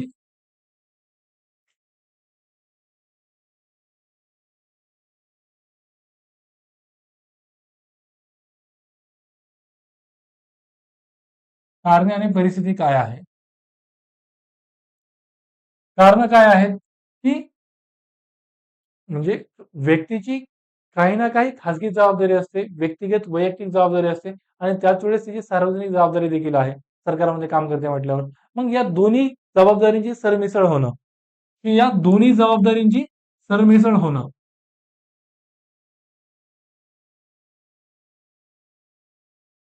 यातून हा हितसंबंधाचा संघर्ष उद्भवत असल्याचं आपण पाहिलं. त्यानंतर की बऱ्याचदा नियंत्रण आणि संतुलनाचा अभाव असतो. चेक्स अँड बॅलन्सेसचा अभाव असतो. नियंत्रण आणि संतुलनाचा अभाव. म्हणजेच काय? नियंत्रण आणि संतुलनाचं तत्व काय आहे की कोण कोणाला तरी नियंत्रित करत आहे, कोण कोणाला तरी बॅलन्स म्हणजे संतुलित करत आहे. कायदे मंडळ, कार्यकारी मंडळ, न्याय मंडळ हे जे काही सरकारचे 3 अंग आहेत ती एकमेकांचं नियंत्रण आणि संतुलन करत असल्याचं आपल्याला पाहायला मिळतं. मग ह्या सनदी सेवकांचं नियंत्रण आणि संतुलन करताना काही वेळेस आपल्याला अभाव पाहायला मिळतो या गोष्टीचा, की त्यांचं वर्तन, त्यांच्या कृती, त्यांचे निर्णय याचं नियंत्रण आणि संतुलन करण्यासाठी बऱ्याचदा ते होत नसतं. ते संतुलन होताना आपल्याला पाहायला मिळत नाही. ठीक आहे. त्यानंतर आपण अजून एक गोष्ट सातत्यानं मेन्शन करत आहोत, की या सनदी सेवकांकडे व्यापक स्वरूपाचे, वाईड स्वरूपाची डिस्क्रिशनरी पॉवर असते. म्हणजे स्वविवेकाधिकार असतो. म्हणजे व्यापक स्वविवेकाचा वापर करण्यास त्यांना स्कोप असतो, वाव असतो. ठीक आहे. मग हे स्वविवेकाच्या म्हणजे स्वतःच्या विवेकाच्या आधारे निर्णय घ्यायचा आहे. त्यासाठीचे लिखित नियम नाहीत. अशा वेळेस व्यक्ती स्वतःच्या विवेकाने कसाही निर्णय घेऊ शकते. म्हणजे बऱ्याचदा जी काही आपली काय म्हणूयात की फेव्हरेटिझम किंवा नेपोटिझम या गोष्टी करण्यासाठी ती स्वतःच्या विवेकाचा वापर करते. कारण की या परिस्थितीमध्ये माझ्यावर निर्णय घेणं कसा घ्यावा हे बंधनकारक नाहीये. अशा वेळी ती स्वतःच्या विवेकानं, स्वतःच्या मनानं निर्णय घेते. मग त्यावेळेस तिच्याकडून गैरवापर होण्याचा वाव निर्माण होतो, गैरवापराचा. क्लिअर? त्यानंतर आपल्या समाजामध्ये मूल्यांची अवनती होत असल्याचे आपल्याला पाहायला मिळते. ठीक आहे, मूल्यांची अवनती. आणि या मूल्यांच्या अवनतीमुळे भौतिकवाद असेल, म्हणजेच मटेरियलिझम असेल किंवा उपभोक्तावाद असेल, या गोष्टी वाढत चालल्यात. मग अशा वेळेस व्यक्तीची किंमत ही तिच्या चारित्र्यावरून ठरताना दिसत नाही, तर व्यक्तीकडे आहे किती, तिचं समाजातील स्थान कशावरून ठरतं, त्या व्यक्तीकडे साधनं किती, तिच्याकडे बंगला कसा, तिच्याकडे गाडी केवढ्याची, म्हणजे भौतिक गोष्टींच्या आधारे ठरते. मग अशा वेळेस व्यक्ती ह्या खासगी हिताच्या मागे पळू लागल्यात. बरोबर? हे आपल्याला पाहायला मिळतं. त्यानंतर की व्यवस्थेमध्ये नागरिकांकडूनही काही वेळेस आणि काय म्हणतात की अधिकाऱ्यांकडून देखील पारदर्शकता आणि उत्तरदायित्व यांचा पाठपुरावा कायमच केला जातो असं नाही. मग हे पाठपुरावा किंवा हा आग्रह धरण्यामध्ये आपण मागं पडणं असेल. ठीक आहे. आणि बऱ्याचदा जे काही नियम आहेत, कायदे आहेत, त्यांचं देखील प्रॉपर कोडिफिकेशन झाल्याचं आपल्याला पाहायला मिळत नाही. आणि त्याच्यामुळेच या अधिकाऱ्यांकडे स्वविवेक अधिकार हा जास्त राहतो. मग अशा वेळेस ते त्यांच्या स्वविवेकाचा दुरुपयोग करत असल्याचं आपल्याला पाहायला मिळतं. मग हा जो काही ते दुरुपयोग करतात या बाबींमुळे, ते कोणत्या परिस्थितीमध्ये आपल्याला पाहायला मिळतं? त्यासाठीच्या सिच्युएशन्स कोणत्या असतात? की कॉन्फ्लिक्ट ऑफ इंटरेस्ट आपल्याला कुठं कुठं पाहायला मिळतो, म्हणजे त्यासाठीची परिस्थिती की एक तर स्वविवेकाचा अधिकार आपण बघितला की स्वविवेकाधीन गोष्टी आहेत. मग त्या कुठं कुठं असू शकतात? की पदभरतीशी संबंधित असेल, रिक्रुटमेंट. ठीक आहे, की आपण जे उदाहरण बघितलं की डिस्ट्रिक्ट मॅजिस्ट्रेट म्हणून महत्वाच्या पदावरती तुम्हाला एक नियुक्ती करायची आहे. अशा वेळेस तुमच्या मित्राचाच मुलगा तुमच्या पुढे इंटरव्ह्यू द्यायला आलाय, पदभरतीची संबंधित, तिथं तुमच्या पुढे कॉन्फ्लिक्ट ऑफ इंटरेस्ट आहे. त्यानंतर दुसरं उदाहरण बघितलं की तुम्ही कंत्राटाचं वाटप करत आहात. मग इथं हे कॉन्फ्लिक्ट ऑफ इंटरेस्ट उद्भवू शकतो. जर तुमच्या नातेवाईकांना, मित्रांना ते कॉन्ट्रॅक्ट भरलेलं असेल, ते कंत्राटासाठी टेंडर फाईल केलेलं असेल तर. त्यानंतर संसाधनांचं वाटप करत असताना की संसाधनांचं वाटप करायचं कोणाला, त्यासंबंधित जर का स्वविवेकाला काहीसा वाव असेल तर अशा वेळेस देखील हा हितसंबंधीचा संघर्ष उद्भवणार आहे. त्यानंतर धोरण आखणी प्रक्रियेमध्ये की धोरणांची आखणी करायची आहे आणि या प्रक्रियेमध्ये सुद्धा हितसंबंध संघर्ष उभा राहू शकतो. कशामध्ये? की एका बाजूला व्यापक जनहित असेल आणि दुसऱ्या बाजूला स्वतःचं व्यक्तिगत खाजगी हित असेल. की समजा तुम्ही सचिव लेव्हलचे मोठे अधिकारी आहात. समजा हे जे काही आपलं रस्ते परिवहन मंत्रालय आहे, त्याच्यामध्ये तुम्ही सचिव आहात आणि तुम्हाला एका रस्त्याचा आराखडा किंवा काय म्हणूयात की एक रस्त्याचा मार्ग, एक राष्ट्रीय महामार्ग आहे, तो कुठून जावा हे तुम्हाला ठरवायचं की त्यासंबंधीचा तुम्ही प्लॅन तयार करत आहात, एक सचिव म्हणून. अशा वेळेस मंत्र्यांकडून तुम्हाला जबाब येतोय की ह्या ठिकाणी माझी हजारो एकर जमीन आहे आणि हा रस्त्याचा मार्ग जो की त्याच्यापासून 2 किलोमीटर दुरून चाललेला आहे, तो माझ्या जमिनीतून घेतला जावा आणि त्या बदल्यात मी तिथली 40-50 एकर तुमच्या नावावर करत आहे आणि त्यातून तुम्ही सुद्धा कोट्याधीश होणार आहात. मग अशा वेळेस एका बाजूला व्यापक जनहित आहे, एका बाजूला तुमचं स्वतःचं खाजगी हित आहे. मग हे तुमच्या पुढे उभा झालेली काय म्हणूयात की कॉन्फ्लिक्ट ऑफ इंटरेस्टची सिच्युएशन आहे. हितसंबंध संघर्ष, नैतिकतेची सिच्युएशन आपल्याला असल्याचं पाहायला मिळतं धोरण आखणी करत असताना. ठीक आहे. त्यानंतर अजून काय म्हणू शकता की नेपोटिझम असेल, फेव्हरेटिझम असेल, यामध्ये देखील की आप्तस्वकीय वाद, ह्या ज्या गोष्टीमध्ये आपण जी उदाहरणं बघितली होती, पदभरती आणि कंत्राट, तुमचा मित्र नातेवाईकांना टेंडर भरणं असेल किंवा मित्राचा मुलगा तुमच्या पुढे इंटरव्ह्यू देण्यासाठी येणं असेल, म्हणजे तुम्ही नेपोटिझमच्या ज्या गोष्टी करता, त्याला आपण मराठीमध्ये आप्तस्वकीय वाद असं म्हणतो. पण त्या ठिकाणी देखील आपल्याला कॉन्फ्लिक्ट ऑफ इंटरेस्ट हा पाहायला मिळत असतो. त्यानंतर दुसरी एक महत्वाची गोष्ट आपण नोट्समध्ये दिलेली आहे, ते म्हणजे इन्साइडर ट्रेडिंग. इथे देखील तुमच्याकडे कॉन्फ्लिक्ट ऑफ इंटरेस्ट आहे, की एखाद्या कंपनीची किंवा सरकारच्या एखाद्या धोरणाची आतली माहिती तुम्हाला आहे आणि त्या बेसिसवरती तुम्ही ट्रेडिंग करणं, शेअर मार्केटमध्ये ट्रेड करणं. मग तुम्हाला ऑलरेडी माहित आहे, की सरकारचा असा-असा धोरण निर्णय होणार आहे किंवा कंपनीची अशी-अशी प्रोग्रेस झालेली आहे. त्या संबंधीचा रिपोर्ट अजून मार्केटमध्ये म्हणजे अजून न्यूज चॅनलवरती आलेला नाही. पण तुम्हाला ती आतली गुपित गोष्ट माहिती आहे आणि त्या बेसिसवरती तुम्ही तुमची पोझिशन काहीतरी काय म्हणूयात, की बिल्ड करत आहात मार्केटमध्ये. त्या कंपनीच्या शेअर्समध्ये वगैरे, आणि त्यानंतर ज्यावेळेस तो निकाल हा पब्लिक होणार आहे त्यावेळेस त्या कंपनीचे शेअर्स उचलले जातील किंवा पडले जातील, त्या तसं काय होणार असेल, मग तुम्ही त्या माहितीच्या अगोदरच असा निर्णय घेणं आणि तशा कृती तुमची पोझिशन बिल्डअप करणं, या गोष्टी कॉन्फ्लिक्ट ऑफ इंटरेस्ट दर्शवित असतात. क्लिअर आहे?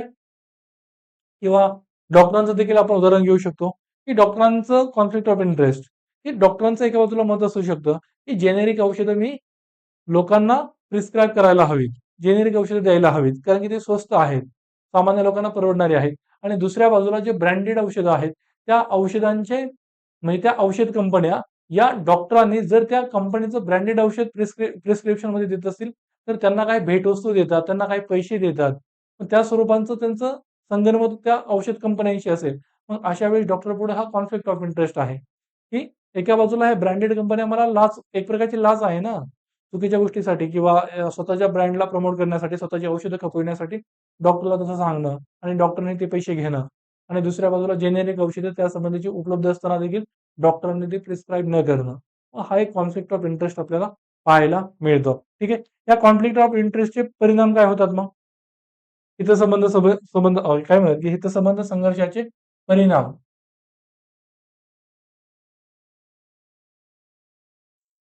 की यामुळं जो भ्रष्टाचार आहे, घोटाळे आहेत, हे वाढणार आहेत. बरोबर. त्यानंतर यामुळे नेपोटिझम असेल, फेव्हरिटिझम असेल, या गोष्टी वाढणार आहेत. बरोबर. अजून अजून की सरकार हे काही लोकांना किंवा प्रशासनातील अधिकारी हे विशिष्ट लोकांना, काही लोकांना, त्यांच्या जवळच्या लोकांना फेवर करत आहेत, बाकी सामान्य लोकांना तेवढी योग्य निष्पक्षतेची वागणूक देत नाहीत.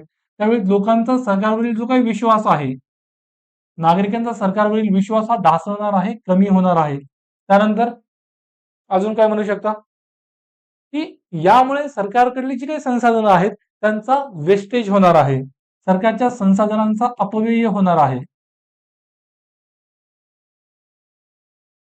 कारण की सरकारामधील लोक किंवा प्रशासकीय अधिकारी ही स्वतःच्या खासगी हिताला जर प्राधान्य देणार असतील तर, आणि यामुळे काय होऊ शकतं, जी काही सर्व्हिस डिलिव्हरी आहे, म्हणजे प्रशासनाकडून नागरिकांना ज्या वेगवेगळ्या स्वरूपाच्या सेवा पुरवठा होत असतो, या सेवा पुरवठ्याची जी गुणवत्ता आहे ती देखील ढासळणार आहे. सेवा पुरवठ्याची गुणवत्ता ही ढासळणार आहे. सेवा पुरवठा पण गुणवत्तेचा ठेवू शकणार नाही. त्यानंतर अजून काय म्हणू शकतो, की असं जर होत राहिलं तर जी क्रोनिक कॅपिटलिझम आहे ती पुढे येणार आहे. क्रोनी कॅपिटलिझम म्हणजे काय, की मुठभर भांडवलदारांनाच सरकारनं प्रोत्साहन देणं, त्यांना योग्य अशी धोरणं राबविणं, आणि दुसरे जे काही नवीन पुढे येणारे भांडवलदार आहेत त्यांना फेअर कॉम्पिटिशन न पुरविणं. म्हणजेच काय, की मुठभर भांडवलदारांना विशेष सोयी उपलब्ध करून देणं, विशेष त्यांच्यासाठी तरतुदी करणं, त्यांना अनुकूल अशी धोरणं राबविणं, म्हणजे सर्वांसाठी लेवल प्लेइंग फील्ड न ठेवणं. म्हणजे यातून या मुठभर भांडवलदारांची मक्तेदारी उभी राहत असते. मग या गोष्टी होऊ शकतात. तर कॉन्फ्लिक्ट ऑफ इंटरेस्टच्या परिस्थितीमध्ये या प्रशासकीय अधिकाऱ्यांनी किंवा सरकार मंत्रिमंडळातील लोकांनी जर या मुठभर भांडवलदारांनाच अनुकूल अशी धोरणं राबविली तर, म्हणजेच या सगळ्या बाबतीतून आपल्याला काय दिसत आहे, की कुठं ना कुठं न्यायाची विटंबना होत आहे, की जे आपण गोगोई यांचं उदाहरण बघितलं, न्यायमूर्ती गोगोईंचं उदाहरण, की व्यक्ती स्वतःच्याच खटल्यामध्ये न्यायाधीश असणं ही न्यायाची विटंबना आहे, की न्याय हा केवळ होऊन चालत नसतो, तो होताना दिसावा लागतो, आणि कोणताही व्यक्ती हा स्वतःच्याच खटल्यामध्ये न्यायाधीश असू शकत नाही. या बाबी आपण याच्यामध्ये मांडू शकतो. मग आता ज्या ज्या वेळेस तुमच्या पुढे हितसंबंधाचा संघर्ष, कॉन्फ्लिक्ट ऑफ इंटरेस्ट ही परिस्थिती उभी राहील, तुमच्यापुढे कॉन्फ्लिक्ट ऑफ इंटरेस्ट हितसंबंध संघर्षाची परिस्थिती उद्भवली आहे, समोर उभी झालेली आहे, अशा वेळेस ती सोडवायची कशी?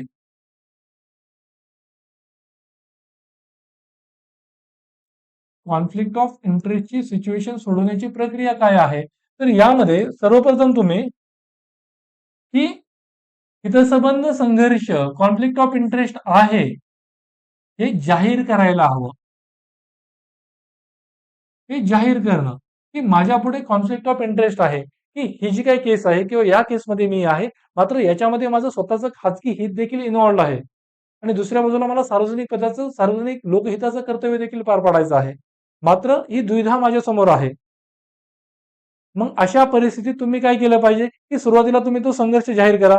दुसरं काय आहे की संबंधित जे काही प्रकरण आहे त्यापासून स्वतःला दूर ठेवा, की स्वतःला दूर करण्याची विनंती करा, की ही जी जबाबदारी माझ्यावरती आहे, त्याच्यात ही जबाबदारी माझ्यावरती आहे, मी करायला तयार आहे, परंतु यामध्ये माझ्यासमोर कॉन्फ्लिक्ट ऑफ इंटरेस्ट आहे, म्हणून मला दूर करण्यात यावं. कारण की इथं मी निर्णय घेणार आहे, पण निर्णय घेत असताना एका बाजूला माझं खाजगी हितही याच्यामध्ये इन्व्हॉल्व्ड आहे आणि दुसऱ्या बाजूला माझ्या पदाचं सार्वजनिक कर्तव्य देखील याच्यामध्ये इन्व्हॉल्व्ड आहे.